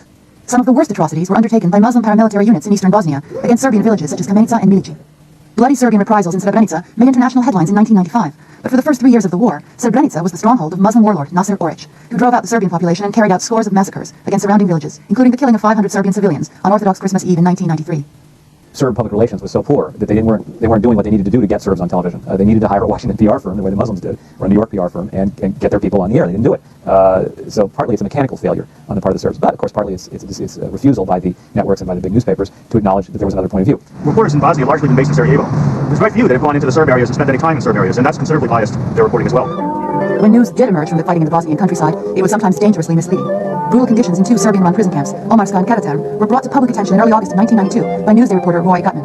Gutman would later win a Pulitzer Prize for his work, but his use of the term death camps was unjustified in the view of Holocaust historian Simon Wiesenthal and a number of other journalists. When the first stories came out about concentration camps, we really knew no more than the press had indicated. But then the State Department didn't make an effort to go and independently verify what had happened. So we were really left with this impression of mass killing, which turns out in retrospect to have been quite incorrect. Roy Gutman's journalistic standards and use of second-hand witnesses was questioned in a well-documented investigative article by journalist Thomas Dykman in the German publication Die Woche. Much of Gutman's information came from Jadranka Cigelj, a Croatian woman from Prijedor. Cigelj was an official of a German-based front group for a variety of neo-fascist organizations, including the German Nationalist Party and the present political arm of the old World War II Ustashe. Jadranka Cigelj's accounts of rape and mayhem by Bosnian Serb forces attracted much media attention in the West, including from ABC anchorman Peter Jennings. Omarska. There, many of the prisoners were tortured. The women were raped. One of the women was Jadranka Cigelj. The crucial details kept changing in her accounts of events at Omarska and Prijedor. If you look at Roy Gutman's article about her, She blames the camp commander in Moscow, a guy called Ganic, as having raped her. And she blames tells another few names as well. But in other eyewitness reports, she accuses different Serbs having raped her in Moscow, which again raises questions about her credibility. It became clear that she tells different stories to different people, and that raised for me quite important questions about the role of the media and the question about the sources you're going to use. The War Crimes Tribunal in The Hague, which investigated these charges, came to a similar conclusion when they declined to use Ziget to testify on events she claimed to have witnessed. Charges against the commander of Omarska were quietly dropped by the War Crimes Tribunal several years later. Several weeks after Roy Gutman's sensational articles were published, a major interagency intelligence report by the U.S. concluded that while serious abuses had taken place, there was no evidence of organized mass killing. We can be fairly certain that there hasn't been mass killing in the concentration camps. There's just no evidence of that whatsoever. The International Committee of the Red Cross, known as the ICRC, stated officially, quote, Serbs, Croats, and Muslims all run detention camps and must share equal blame. The Muslims were running camps, and the Croats were running camps, and the ICRC in that same week had a delegation going around looking at camps run by all sides, and there were abuses taking place on all sides. Ironically, the first mention of the phrase concentration camp occurred in the New York Times 2 months earlier, referring to a Muslim-run facility near Konjic. Times reporter John Burns noted that the UN confirmed that Serbian civilians who survived a Muslim massacre were being incarcerated in a railroad tunnel. Under international pressure, the 2 worst prison camps, Omarska and Karadzic, run by the Serbs, were shut down in 1992 after 4 months of operation. But neither Burns nor any other Western reporters bothered to report on the brutal Muslim camp near Konjic or the Croatian camp Karadzic, where killings and atrocities were routine. There were Serbs in camps held even after the end of the war. And there were Serbs being held in Sarajevo in horrible conditions in a drain pipe. The journalists knew about it and never wrote about it. There is no use anybody pretending that there are innocents in this business, and that there is one side that is pure white, the victims, and the other side pure wrong, black, the aggressors. That is not the case. Black, the aggressors. That is not the case. Lord David Owen came to Bosnia-Herzegovina in August of 1992 to replace Lord Carrington as mediator for the European community and with a reputation as a hardline critic of the Bosnian Serbs. But Owen quickly learned that Muslim forces routinely staged incidents to turn world opinion against the Serbs. Media reports, for instance, had accused the Serbs of targeting Kosovo Hospital in Sarajevo. The UN monitors actually saw a mortar crew come into the hospital in Bosnian government military forces uniform and fire over the Kosovo Hospital into an area presumably Serb. The mortar was packed up very quickly. Television crew arrived, set up in the grounds of the hospital. A few minutes later, retaliatory fire from the place where the mortar came, and of course landed on or near the hospital, all filmed on television. Owen learned a strongly worded letter had been sent to the government of Ali Izetbegovic by the UN commander in Sarajevo, General Philippe Morillon, stating, quote, I now have concrete evidence from witnesses of this disreputable and cowardly act. I must point out to you the harm that such blatant disregard for the Geneva Convention does to your cause. But there was, in fact, little damage to the Bosnian Muslim cause, because the UN did not make the letter public. When I said to General Morillon, who's I think exceptionally able surgeon in every way, well, why don't you make this public? He shrugged his shoulders in a sort of Gallic way and he said, we have to live here. Such caution was warranted. There were 3 attempts against the life of General Morillon, which he attributed to Muslim forces. In his book, The Fall of Yugoslavia, BBC reporter Misha Glenny observed that the majority of UN and relief workers who had died in the conflict were the victims of Muslim units. The Bosnian government was quick to understand that most of the world viewed them as innocent victims. Throughout the war, they used this perception to undertake offensive actions and then portray themselves as victims. Lord Owen and UN mediator Cyrus Vance found that their efforts to negotiate a compromise to end the conflict were undermined by the propaganda war that targeted US public opinion. In America, they have a press and a television presentation that is still cowboys and Indians, good and bad. They like to see things in simple terms, there's no doubt about that. And it's been helped by some very strongly motivated propaganda. It's a propaganda war as well as an actual physical war. And then there were some spectacular events which made good television and which were used effectively to totally disgrace and demonize the Serbs. Psychological operations and psychological warfare are the dynamic elements of the psychological strategy. For want of a better word, this is image manipulation, of which propaganda is a big part. You also have agitation propaganda, which involves the actual creation of incidents to get media attention. In the Bosnian capital Sarajevo this morning, a moment of terror, just seconds after Serbian mortar shells landed there. The mortar landed within yards of the presidential building where the British Foreign Secretary, Douglas Hurd, was having talks. But the mortar shells were not fired by the Serbs. French UN soldiers and a Canadian sergeant described the incident to Newsweek's military correspondent, Colonel David Hackworth. The Minister of State for Great Britain was meeting with the President of Bosnia, and the minute the ceremony was over, they were rushed into a bunker, and it was murdered. And one sergeant said, I was watching the Muslims dropping the mortar shells down the tube as they were falling on the President, who was safely in a bunker, along with his honor guard. He said, the whole thing was orchestrated. An orchestrated incident could not have happened without the participation of Ali Izetbegovic. Just 4 days before, on July 13th, a Canadian UN soldier reported a similar staged incident in which a mortar shell killed several children and maimed others. The most important propaganda success for the Izetbegovic government took place on May 27th, just 3 days before a scheduled vote on sanctions against Serbia. Blood was pouring down the main street of Sarajevo today. At least 20 men, women, and children were killed, more than 100 wounded, as shells rained down on civilians in the capital of Bosnia. The atrocity by Serbian troops sparked new calls for foreign help for the helpless in Bosnia. Footage of this bloody event from Sarajevo's government-controlled TV station was provided to international news organizations almost immediately after it had happened. Before any investigation had been attempted, Serbs were declared responsible by news organizations from New York to Tokyo. The U.S. government, which was sponsoring a resolution in the UN Security Council to impose sanctions on Serbia, was particularly interested in blaming the Serbs. Muslims are being killed in Bosnia and Herzegovina, and this government has tried to demonstrate to the Muslim world we care about that, want to try to do something about it. But were the Serbs really responsible? A wealth of evidence suggests otherwise. To begin with, Serb leaders were desperately trying to prevent a vote on sanctions and had persuaded Russian Foreign Minister Andrei Kozyrev to negotiate a ceasefire the day before the Breadline massacre. Indeed, no shelling had been reported that day by the UN until the marketplace explosion. More importantly, the physical evidence failed to confirm the initial reports of a Serbian mortar shell.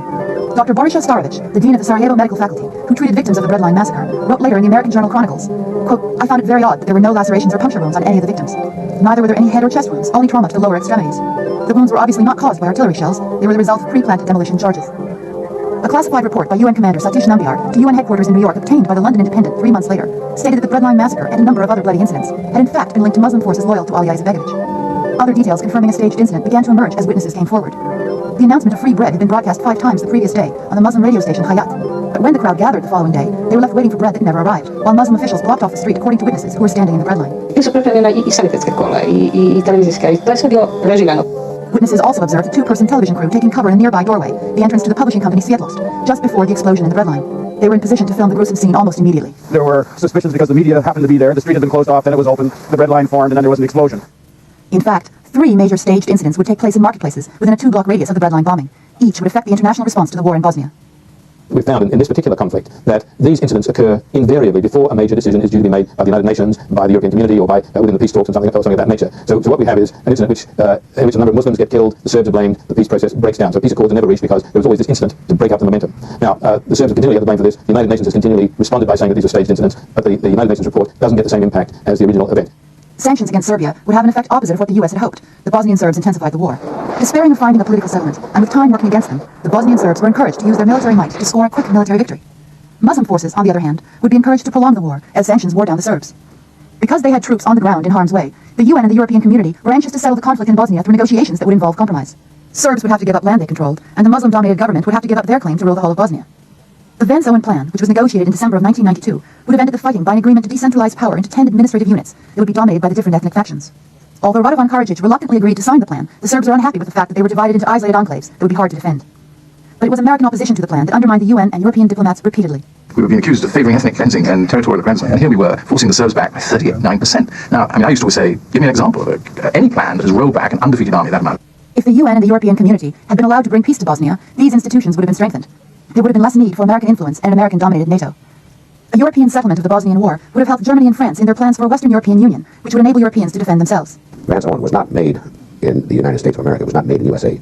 That the Clinton administration was coming in fresh with its own agenda, and the Clinton folks, would decide what was good for Bosnia-Herzegovina, for the Balkans, for the world. And I think that point of view pervaded the incoming Clinton administration. Domestic politics in the U.S. also played an important role. President Clinton's future rival for the presidency, Senator Robert Dole, had been an early supporter of Croatian Muslim and Albanian separatists. I think whatever happens in Bosnia, a large part of the blame is going to be right on the doorstep of this administration, including Secretary Kerry. And my view is we just fight off the nation. It's wrong. The Bosnian Muslims could count on Dole to use his considerable influence to oppose administration policy in Congress. By the spring of 1993, the failure to back the Vance-Owen Plan led to savage fighting between Croat and Muslim forces in west-central Bosnia. In America, this fighting received little coverage because it did not involve the Serbs or fit into existing media categories of good and evil. Perhaps the most realistic peace plan to end the war was proposed in September of 1993, the Owen-Stoltenberg Plan, which would have set up 3 republics on the model of Switzerland. The capital cities of Sarajevo and Mostar would have been placed under UN control. The agreement was ready for the signing when Lord Owen learned that the Americans were encouraging the Muslim faction, headed by Izetbegovic, to hold out for an additional 4% of territory. Under pressure from the State Department's hardline faction, headed by America's UN representative Madeleine Albright, U.S. Secretary of State Warren Christopher assured Izetbegovic that he had American support in his refusal to sign the agreement. The United States clearly sabotaged to the best of its ability any European attempts at reaching a negotiated solution. The Americans, not alone, but certainly have been most significant, in my view, of preventing a settlement in the sense that they objected to the particular peace plans thus far. So we have in many ways lost opportunity for what would have been good peace plans. In frustration, UN and European community negotiators invited the Americans to join the peace talks, along with representatives of a much-weakened Russia, now dependent on Western aid. But bloodshed carried on as the Izetbegovic government continued to reject new peace proposals, despite favorable conditions for the Muslims. After all, with tacit American support, Muslim forces were increasingly receiving illegal arms shipments from Islamic states, particularly Iran, but also Turkey, Malaysia, Sudan, and Saudi Arabia. French UN soldiers reported to Lord Owen that American airdrops of humanitarian supplies in eastern Bosnia were often a cover to provide illegal arms to Muslim forces. Some European community monitors were also used to smuggle weapons. According to the German TV network WDR, one such monitor was Christoph von Wetzel, who served as an intelligence agent of the BND directing special operations. One of the largest smuggling operations involved the use of mammoth American-made C-130 transport planes to bring weapons into the airport at Tuzla, another Muslim enclave, which was given official status as a UN safe zone. Our supposition was that an arms delivery had taken place, and that given the difficulty of the operation, and also that jet fighters had also been seen in the vicinity at the time, that the operation probably involved the United States in some way, and that at the very least it was probably an American-sanctioned operation. And indeed that was the gist of our reporting to New York. They were definitely flying in small arms ammo, anti-tank weapons and ammo, and it was a regular shuttle. Against overwhelming evidence to the contrary from UN and British intelligence sources, U.S. envoy Richard Holbrooke denied the involvement of the U.S. in the illegal arms shipments to Muslim forces at the airport in Tuzla.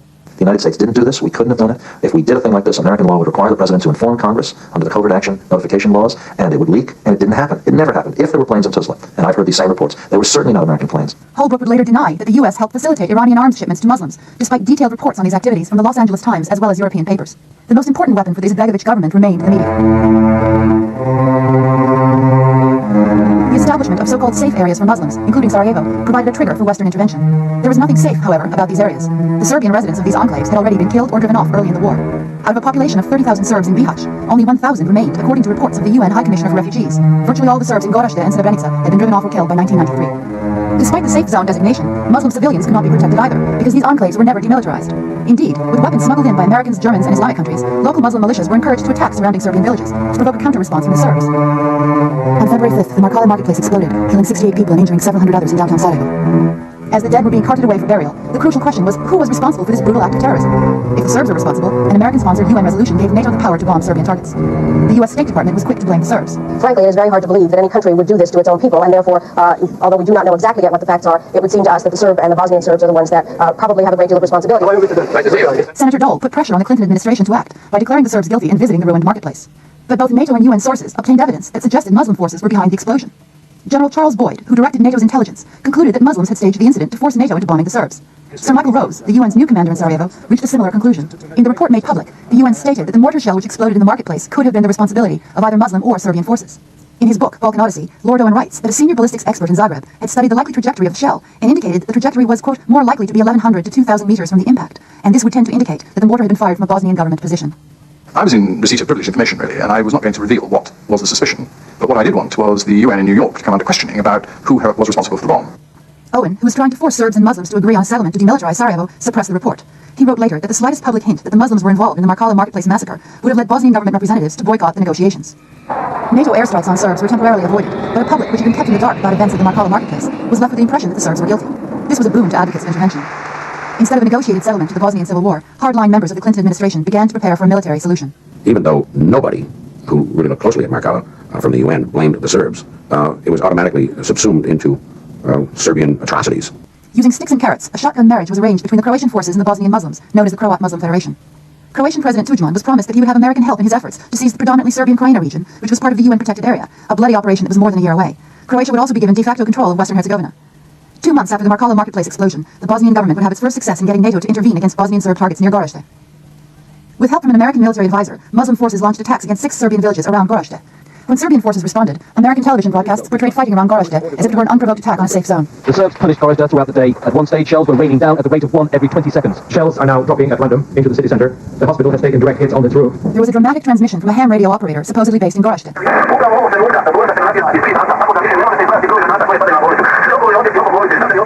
U.S. President Bill Clinton and Bosnian government Vice President Ayub Ganic urged UN Secretary General Boutros Boutros-Ghali to authorize airstrikes against the Bosnian Serbs.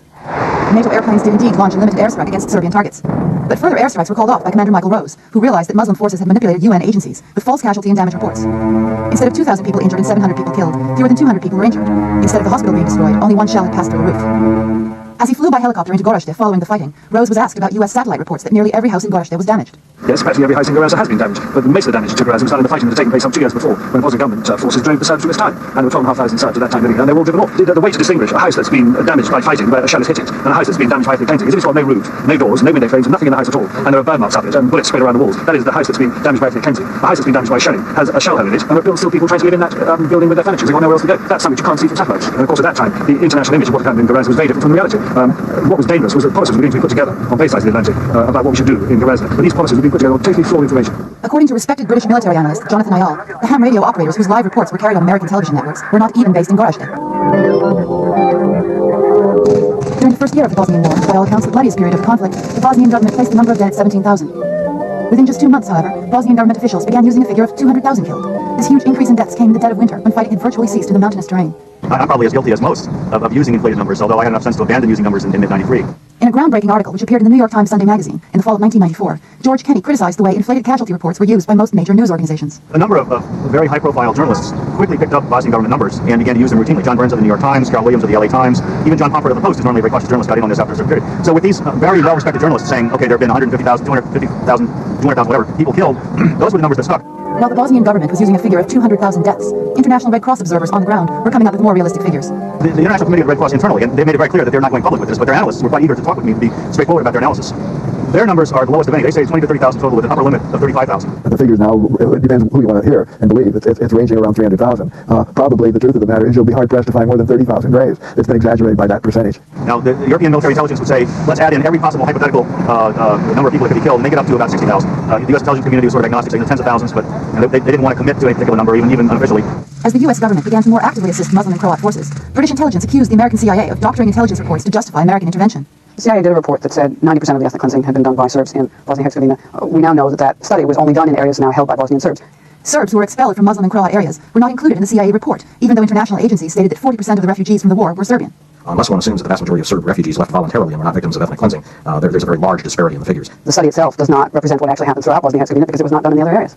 To acknowledge that ethnic cleansing has taken place on all sides in the struggle would muddy the waters. It would cast doubt on the status, for example, of the Bosnian Muslims as pure victims and the Serbs as pure aggressors. The Bosnian government also used highly inflated numbers for incidents of rape. We're talking about rape camps in which 14 to 30,000 women were raped and are being raped as we speak now. Newsweek reporter Alexandra Stiegelmeier used the same numbers, but acknowledged she had no evidence to back up claims that 30 to 50,000 women had been raped in Bosnia. Do you believe the numbers are credible? They seem very hard to me. And I don't believe the sources because as I've investigated them, they always go back to one government or another. A European Community Commission, which estimated that 20,000 women had been raped, dropped this claim from its final reports. After an exhaustive investigation, the UN concluded that 2,400 rapes had been committed by all three sides in the Bosnian conflict.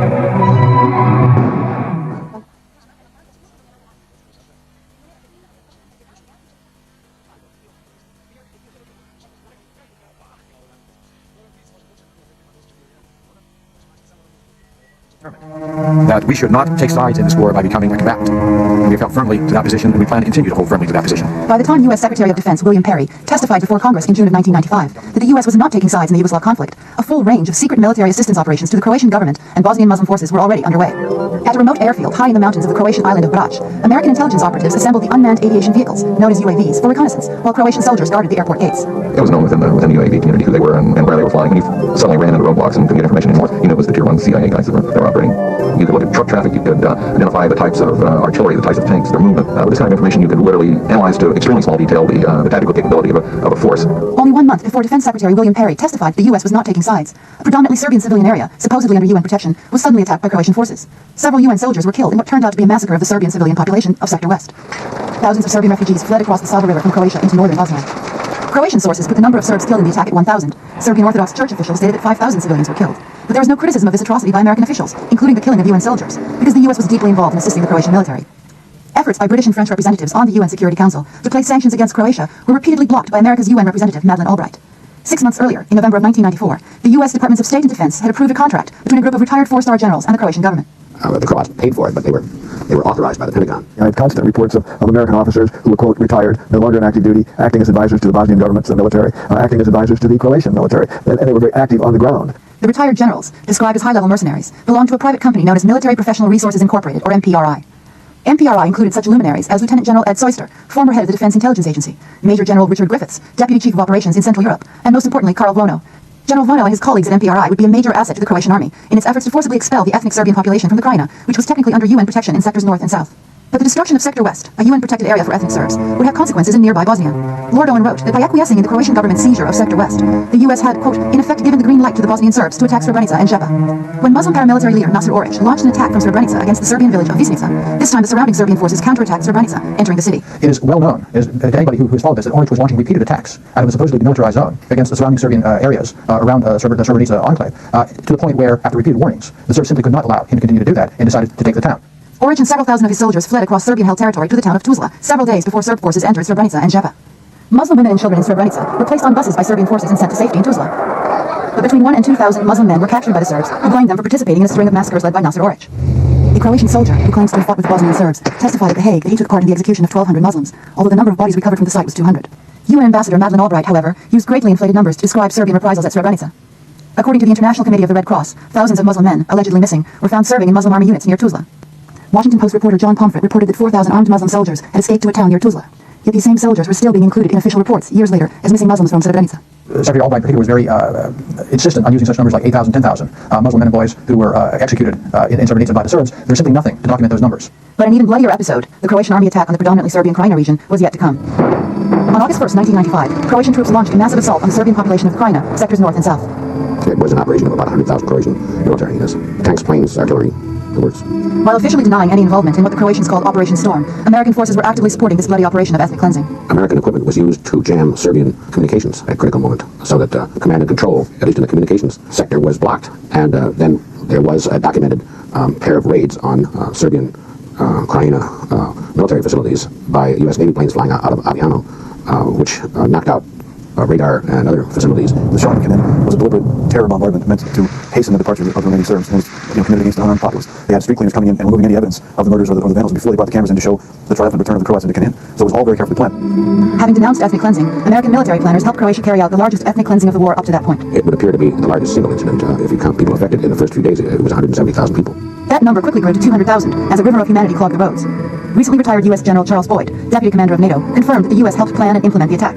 Croatia would not have taken its military offensives that it has taken either in Sector West or throughout the north and south, throughout the Krajina, without explicit approval of the U.S. government. Roger Cohen of the New York Times quoted a Croatian military journalist who confirmed that General Vono of MPRI met with his Croatian counterpart repeatedly in the days preceding Operation Storm. The tactics that they employed when they attacked into the Krajina was exactly the same tactics that were used during Desert Storm. They were the American doctrine, attacking on many fronts with lightning-type attacks. And interestingly enough, the Croatian attack was called not Desert Storm, it was called Storm. The way they deploy and employ their forces is a direct reflection of that training. So it's been very effective, and it's been very much a part of the official U.S. policy. Canadian UN officers identified an ethnic Albanian commander, Agim Ceku, as responsible for the massacre of Serbian civilians. Our officers, Colonel Wesley, General Forhand, they were there on the ground, wanted indictments against the artillery commander in particular, the commander of the operation, and even wanted Tudman, the Croatian president, indicted for his role. Emma Bonino, refugee commissioner for the European Union, noted that as many as 10,000 Serbian civilians were missing from the string of refugees who fled the Croatian attack on the Krajina. Many of these ended up in mass graves. When you go to the villages, you will see on the cemeteries the graves without any names, mostly it's Semitic set. Sometimes when I'm thinking about what happened there, I think also about the role of the Americans in preparing for our army. So I really don't know how they educate our soldiers, but if it is the education for democracy, they educate very bad. Well, I don't think that the American people have drawn that correlation of those incredible war crimes that happened recently in the Krajina, and the fact that the Croatian army was trained and advised by, and virtually almost led by, former American military leadership. They have, in fact, been accomplice to a massive ethnic cleansing of Serbs from Croatia, who had lived there for many, many centuries. It was their home. I think we need to step back and be representative of principle, because we not only deny our own principles that way, but we create more problems than we solve. 3 State Department sources told former New York Times reporter David Binder that the green light to undertake Operation Storm came from U.S. envoy Richard Holbrooke, who flew to Zagreb to meet with Croatian President Franja Tudman 2 days before the attack. At first, Holbrooke insisted that he tried to prevent Operation Storm, but in his memoir of the Dayton negotiations, Holbrooke acknowledged that he encouraged Operation Storm, which drove ethnic Serbs from their homes in the Krajina. Read Holbrooke's memoirs. He writes he was encouraging the Croatian government in every way he could to move fast and hard to get them out. Having blocked UN and European peace agreements to end the fighting in Bosnia, the Clinton administration encouraged a joint military offensive by Muslim and Croat forces in western Bosnia. Like Operation Storm, the offensive was designed to force Serbian civilians from their homes, the very ethnic cleansing the administration had once denounced. In his book, To End a War, Richard Holbrooke writes that he even advised Croatian forces which Bosnian Serb cities to attack. Those attacks produced nearly as many refugees as Operation Storm and an unknown number of mass graves in western Bosnia. The following year, after the Dayton Accords were signed, a mass grave of Serbian civilians at Mrkonjić Grad was unearthed. At the time of its discovery in 1996, it was the largest mass grave the war had produced in Bosnia. With Muslims and Croats on the offensive in Bosnia during the summer and fall of 1995, the U.S. military began to intervene openly against the Serbs. All that was needed was an incident in one of the safe zones. On August 28, 1995, yet another explosion occurred in the Markali marketplace in Sarajevo, killing scores of innocents and providing a pretext for a NATO bombing. According to the London Times, French and British investigators determined that the shell came from Muslim-held positions in Sarajevo, but this time an American officer overruled their finding. Now, what's significant at this time is exactly within hours after this, NATO, this incredible air armada that was pulled back, cocked, locked, ready to go, the minute this was like it was orchestrated in part of a play, this mighty arm of NATO air launched forward and started attacking Serbian positions. They were waiting for that very excuse. I have studied Markala 1 and Markala 2 for a long time, and at the scene, I've talked to a number of people who were involved in the investigations of both, and I am completely persuaded that those 2 explosions were caused by Muslim forces. Bypassing the UN Security Council, which had the legal authority to act in Bosnia, the U.S. had already picked out Bosnian Serb targets, some of them supplied by Muslim commanders. We entered the war, took the side of the Muslims, and became their air force bombing the Serbs on the supposed atrocity created by the Serbs, where everyone that was on the ground said it was created by the Muslims, which, by the way, is the oldest trick of war. And we fell for it. Selective media coverage of the war had created tolerance, if not enthusiasm, for U.S. military intervention from the American public. What amazed me was that American doves, liberals, my allies from the anti-Vietnam days, the sort of people I thought I could count on to oppose reckless American military intervention, were all screaming for military intervention. They were the biggest hawks of all. For the Clinton administration, intervention in Bosnia represented a chance to justify the continuation of NATO and American dominance in Europe. And NATO's great problem in the early 1990s was simply that the mission for which it was designed had come to an end. It was designed to protect Western Europe from an aggressively expansionist Soviet Union. The logic would go, you've got to expand NATO, and the only reason to keep and expand NATO is to have a mission. Where is the mission? Bosnia, Balkans. The Balkans have become hostage to an American power concept, which is to keep Europe down and America up.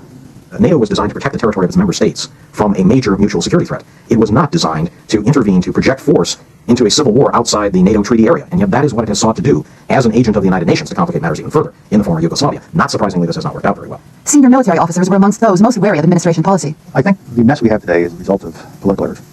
I think we were all too quick to recognize these individual republics as they declared their independence and asked for recognition. We failed to think through the history of this region. And so it's a little strange to have that political context and then ask the military to go solve the problem. We encouraged nationalism. We encouraged, in the guise of self-determination. We never said to countries or to ethnic groups around the world that it's useful to have an ideal larger than yourself or than your own language or your own religion in organizing a government. Because the Dayton Agreement was achieved literally at the point of a gun, rather than by genuine compromise, it was inherently unstable, dependent on outside force to keep the Bosnian Serb and Muslim Croat republics from colliding under a central government dominated by Alija Izetbegovic. To win the backing of Congress for deployment of U.S. forces in Bosnia in December of 1995, President Clinton promised that the troops would be back by December 1996, a month after his election. But 4 years after their deployment, U.S. troops remain in Bosnia. NATO is an army of occupation, very much an army of occupation. It's not a peacekeeping force, it's an occupying force. 90% of the financial aid went to the Muslim Croat entity. Serbs were singled out by the International War Crimes Tribunal, whose staff was dominated by Americans. Yet, by the end of the war in Bosnia, a survey conducted by the U.S. Information Agency of Serbs, Muslims, and Croats reported that on a percentage basis, Serbs were more likely to have lost a family member during the conflict than either Croats or Muslims. The tribunal was controversial among legal experts from the outside because it was set up under the UN Security Council, where permanent members such as the US, England, and Russia could use their veto power to block investigations of their own military activities or those of their client states. An international court, illegal in its conception. The Security Council has no authority under the UN Charter to create a criminal court. There would never been a UN if it had tried to establish that authority, because none of the powers in World War II would be abided by for a moment. The United States, in its endeavor, because it was the country that pushed for the establishment of the tribunal. Madeleine Albright, then Ambassador Albright, was the single person most responsible without any question for the setting up, for the establishment of the tribunal. Madeleine Albright, who would soon become U.S. Secretary of State, had repeatedly used the threat of a veto in the UN Security Council to block resolutions condemning Muslim and Croat atrocities. I think it's clear that Madeleine Albright has not been impartial in her treatment of this war. She's been extremely one-sided, and in fact, so too have a number of people within the U.S. administration. It's very clear that the United States was taking sides, that it was attempting to punish and criticize Serbs in Croatia and in Bosnia for activities that it did not punish Croats for. There have been complaints on the Serb side that we were less efficient in investigating war crimes committed against Serbs, which undoubtedly happened. One of the reasons it was difficult was the non-cooperation from the Federal Republic of Yugoslavia. But critics say that the War Crimes Tribunal failed to investigate well-documented reports by both the Yugoslav State Commission on War Crimes and independent human rights groups. They've put an excessive emphasis on crimes against the Muslims and have been less willing than they should have been to accept evidence coming in from the Serbian side of atrocities against the Serbs. In the eyes of some experts in international law, the tribunal used a double standard when it indicted Bosnian Serb leaders Radovan Karadzic and General Ratko Mladic for abuses committed by soldiers in the field, while failing to hold Muslim and Croat leaders, such as Alija Izetbegovic and Franja Tudman, accountable for similar abuses by soldiers under their command. In its first 4 years of existence, the ad hoc tribunal did little to prosecute well-documented atrocities by Muslim and Croat forces. No indictments were issued for Tomislav Merčep and Branimir Glavaš, who had been identified by Croatian police reports as leaders of death squads. Merčep serves as mayor of Vukovar, and Glavaš became the mayor of Osijek. Naser Oric, the Muslim paramilitary leader who initiated the cycle of violence and retribution around Srebrenica, now runs a disco in Tuzla.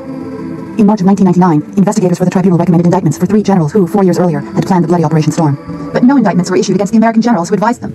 According to New York Times reporter Raymond Bonner, the Pentagon refused to provide crucial evidence, aerial photos related to the targeting of Serbian civilians in the town of Knin.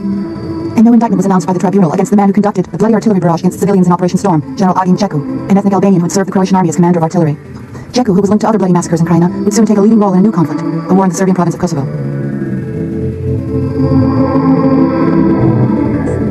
The Dayton Accords, which finally halted fighting in Bosnia, significantly changed the power base of Serbian President Milosevic.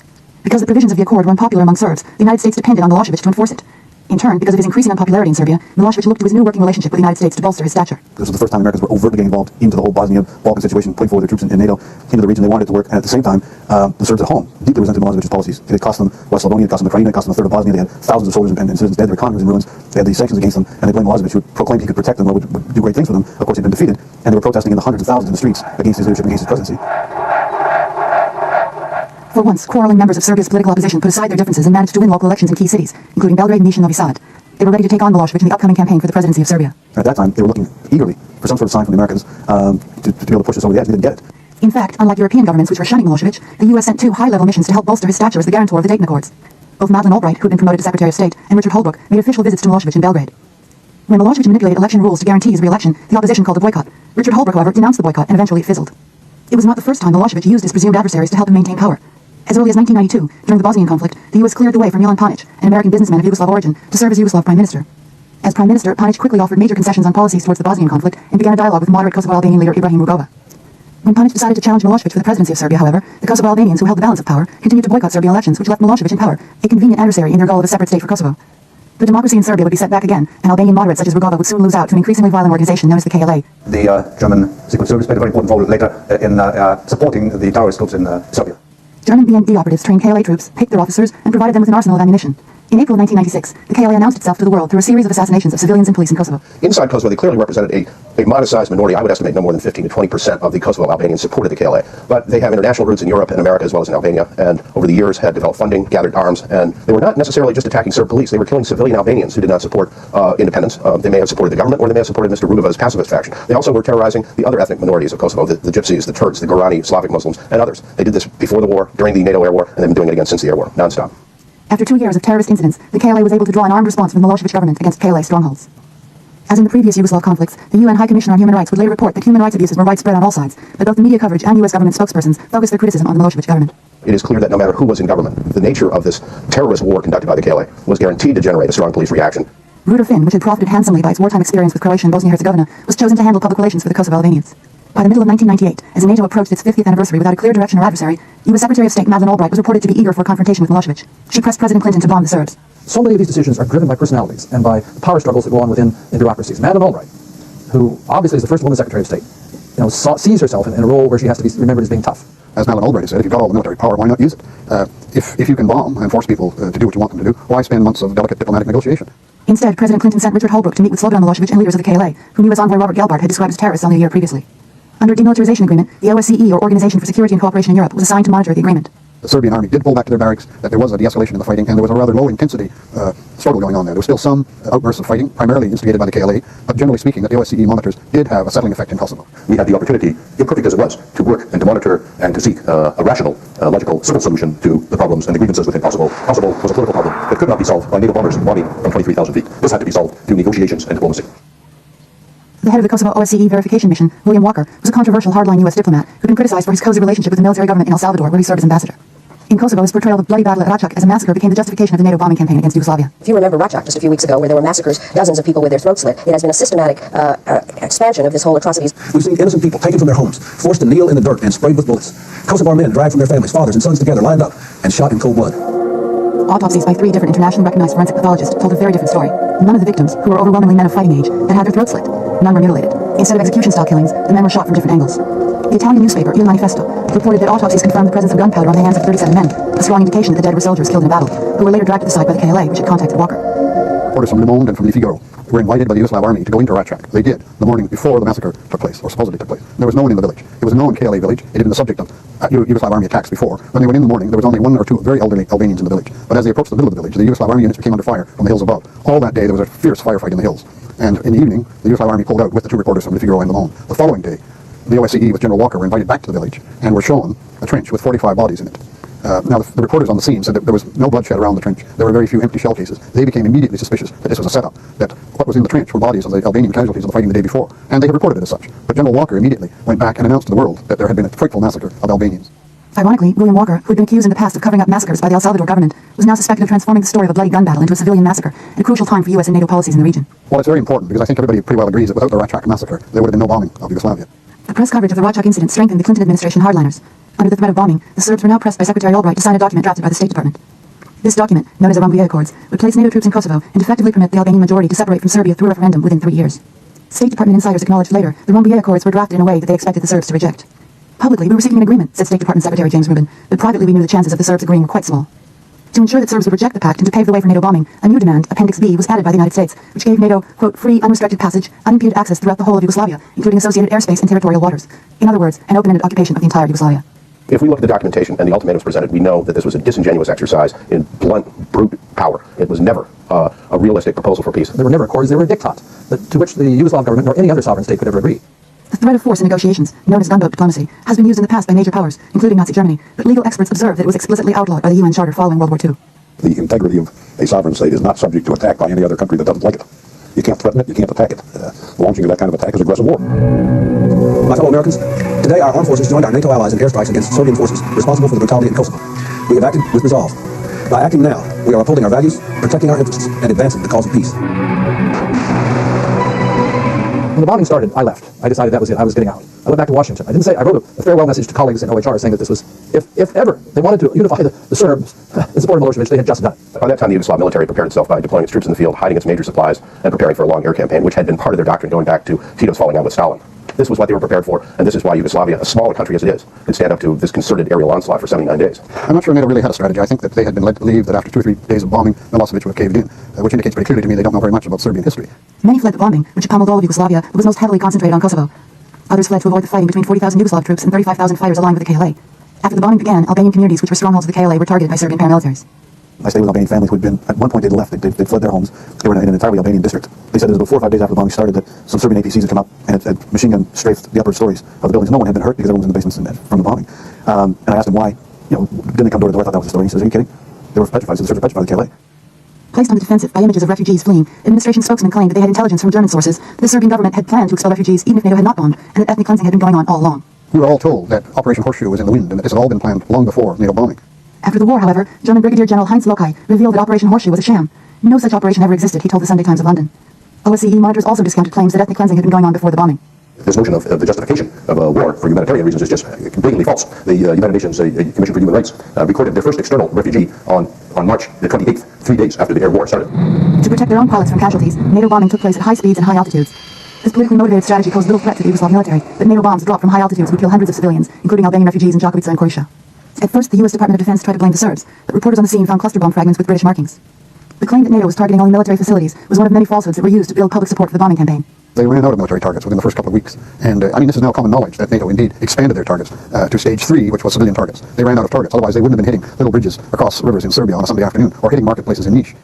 The plan was to first put pressure on the population and second to destroy Yugoslav economy so deeply, so intensively that Yugoslavia would have to bear for a long period of time to recover, and that it could recover only on the help from outside. NATO bombs and missiles struck the foundations of the country's economy, destroying petroleum refineries and chemical and heating plants. These attacks left a trail of environmental devastation. The use of cluster bombs dropped from high altitudes in civilian areas had devastating consequences in population centers such as Niš in southern Serbia and Pristina, the capital of Kosovo. And I know there was a proliferation of cluster bombs used against Pristina, and there was all kinds of these empty casings that showed still clearly the American markings. Scores of schools, hospitals, and apartment buildings were hit in what NATO described as accidents of war, but which were the predictable result of NATO's strategy of high-altitude bombing. Military experts say the methodic destruction by NATO bombs of a full passenger train clearly crossed the line between legal and illegal warfare. The pilot had hit the wiring, which had immobilized the train, so it was a sitting duck, made a second pass, and had deliberately attacked the jammed passenger cars, and basically murdered unarmed people. They weren't just targeting his military targets. When they started to take up police buildings in Belgrade, Foreign Affairs Ministry in Belgrade, the TV stations. 16 people were killed when the radio and TV Serbia television station was struck by NATO cruise missiles. They killed several technicians and cameramen and a makeup artist. Her hands were found over 100 yards away in a park. 2 people there, this was late at night, were vaporized. None of their remains have ever been found.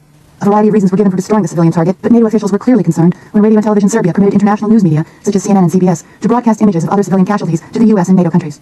When they began to make journalists a legitimate target, it became truly an information war. It was after that bomb that Yugoslavia allowed more reporters in and started to get more of the story out from its point of view. But it's also after that bombing that the International Criminal Tribunal issued its war crimes indictments against Mr. Milosevic and other key officials in the government. Although the ad hoc war crimes tribunal is prohibited from taking instructions from individual governments, following a meeting with President Clinton, the tribunal's prosecutor, Louise Arbour, announced an indictment against President Milosevic and his military leaders.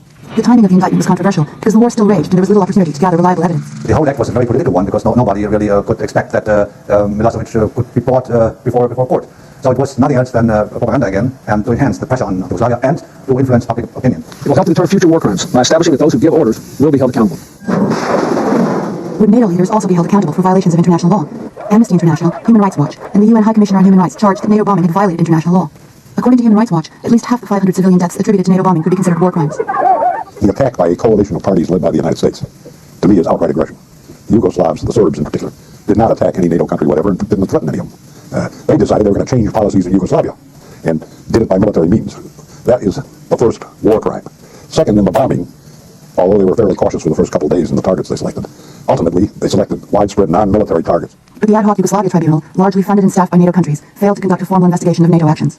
Carla Del Ponte, the current prosecutor at the International Criminal Tribunal, has been forced to review some evidence and has come out with a finding that dismisses any further investigations for now. But the pressure has not been considered because, again, this was a conspiracy of 19 NATO governments to bomb. And those governments are very like-minded. They know they have violated international law, but as long as they all stick together, they can maintain the appearance that they were doing this for truth and justice. Bombs aside, the NATO war in Yugoslavia was also a war of words and numbers. I think there's no doubt that our political leaders lied to us. President Clinton, Prime Minister Tony Blair were all talking about genocide taking place in Kosovo. Even by NATO's own figures, prior to the bombing, they estimated that there were a total of 2,000 casualties in Kosovo, Serbs and Albanians, which isn't, unfortunately, when we're talking figures of people being killed, they're all bad, but 2,000 is a pretty low intensity figure. The exaggeration of the figures continued during the war as a justification for the bombing. We had a soccer stadium story right at the end of March, about the 30th or 31st. It was alleged that 100,000 Albanian men were already missing, that they'd been jammed by the thousands into the soccer stadium at Pristina. In a variation of the story reported over 5,000 in another soccer stadium in Pech.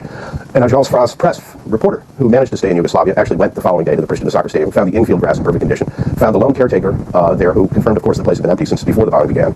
NATO spokespersons announced that Albanian moderate Ibrahim Rugova and 4 other top Albanian officials had been executed by the Serbs. Reliable sources report that, and you'll have to excuse my pronunciation, Femi Agani, a member of the Kosovo Albanian delegation at Rambui, principal Rugova advisor and peace negotiator over much of the past year, was executed on Sunday. All were still alive, however. Rugova was soon shown on Serbian television in discussions with Serbian President Milosevic. The Western public were told that we were bombing in the name of humanity, that we had to stop genocide. But after the Serb army pulled out of Kosovo and the forensic teams were the first to rush in, there have been very few bodies found. And we'll never know how many people were killed, but the figures that NATO announced were highly exaggerated. Instead of 100,000 dead or missing, after more than a year of digging later, the War Crimes Tribunal found 2,108 bodies, which included combatants and Serbs as well as Kosovar Albanians. Moreover, the total missing, according to the International Committee of the Red Cross, is 3,368, a number which includes all ethnic groups in Kosovo. NATO's intervention ended in June with Kosovo under nominal control of the UN, terms that the Serbs had been willing to give them before the brutal bombing campaign began. The United States was looking to punish Yugoslavia, was looking, I believe, to complete the process of wresting Kosovo away. And in the final less than 79 days later, they weren't quite able to achieve that objective because Yugoslavia put up too much resistance and there was enough diplomatic support for Yugoslavia among Russians and Chinese that so far they've been able to obstruct the formal secession of Kosovo from Yugoslavia. Almost a year after the bombing, Newsweek magazine obtained a secret report the U.S. Department of Defense had commissioned, which showed that the number of Yugoslav tanks and artillery destroyed by NATO was only a tiny fraction of the stated claims. Instead of 120 tanks destroyed, there were only 14. Instead of 450 artillery pieces destroyed, there were only 20. Newsweek reporters John Barry and Evan Thomas stated that NATO had been, quote, terror bombing civilians. Air power, they noted, was effective in the Kosovo War not against military targets, but against civilian ones. When the war concluded, Serbian units were compelled to leave Kosovo, but the Pentagon permitted armed units of the KLA to enter. There was little doubt that the Pentagon knew that this decision would enable the KLA to attack Serbs and Kosovo's other ethnic minorities. Pentagon briefers sought to prepare public opinion for new atrocities ahead. I don't think that Kosovo is going to be a very happy place for Serbs when NATO comes in. I don't think Serbs want to stay there. I mean, I fled with Serbian refugees out of Pristina, so I know the terror that they felt. I was on a bus that ran the gauntlet of jeering Albanians. There was 700 or 800 of them that stormed the bus in full view of British troops who made no attempt to intervene whatsoever. Under pressure from NATO, the unit administrator for Kosovo, Bernard Kucan, appointed General Agim Ceku, who served as chief of staff of the KLA, to be head of the Kosovo Protection Corps. Ceku had been identified by senior Canadian military officials as a war criminal for his role in massacres in Croatia. The KLA stated their intention. They want an ethnically pure Albanian Kosovo, and if they're in charge of the security force, there's no question that there's going to be reprisals. There is reprisals, and that the head of this organization has proven himself to be a mass murderer. What we see as the outcome is the KLA has managed to chase tens of thousands of gypsies out. The last Jews in Kosovo left very quickly. The Croatians have left, they being Catholic. Slavic Muslims and Turks are being chased out. And what it really is anybody who speaks Serb is either murdered or chased out. And everybody now understands this. The UN High Commissioner for Refugees reported that in January alone, 1,000 Turks and Gorani Muslims had to leave their homes because of KLA terrorism. And the United States has presided over the erection of the most intolerant society in Europe. The Albanian refugees had returned with a NATO escort following the war, but nearly a year later, 250,000 of Kosovo's minority population had fled, including 2/3 of Kosovo's Serb population. Despite the attacks on minorities, NATO officials, including NATO Commander Wesley Clark, continued to work closely with Hashim Thaci and Agim Ceku. I think there's no question that the Serbs, the Slav Muslims, the Gypsies have been cleansed out of Kosovo, and this has taken place despite the fact that there are 40,000 NATO troops in Kosovo. In an attempt to remove any reminder of the Serbian presence in Kosovo since 700 AD, the KLA has destroyed or damaged 70 churches and monasteries. In 1 year of occupation by NATO, more religious artifacts were destroyed than under 600 years of Turkish occupation. History is going to have to analyze very carefully the decisions that were made, leading us to that what I consider to be an immoral, illegal, unconstitutional, ineffective, incomprehensible, indefensible policy. By using force and taking sides in an ethnic conflict, NATO had drawn the wrong lessons from earlier conflicts in Bosnia and Croatia. If the Europeans and the Americans et al., the United Nations, had not intervened in Yugoslavia, there would have been far fewer people killed. There would have been far less ethnic cleansing. There would have been some extremely unhappy and dissatisfied people who felt that they had been done out of their country or their livelihood or whatever it might be. But there were going to be a very large number of dissatisfied and unhappy people at the end of all this. And perhaps the moral of it all is that you should think very carefully before you intervene in a civil war. I think it's very important for the United States to recognize that in ethnic and nationalist conflict that you must, if you want to end wars and stop violence, you must be impartial. Because then you do not feed, by taking one side, you do not feed the nationalist dynamic and you do not lead to peace. I think there's no question that Kosovo was an unnecessary war. It was an attempt to bomb Yugoslavia into submission. And I think that's what should be of concern to all people of the world these days, that we have the United States as a very powerful military force that no longer sees diplomacy and negotiation as worth their while. Well, standing by a river, but the water doesn't flow. And boils with every poison you can think of.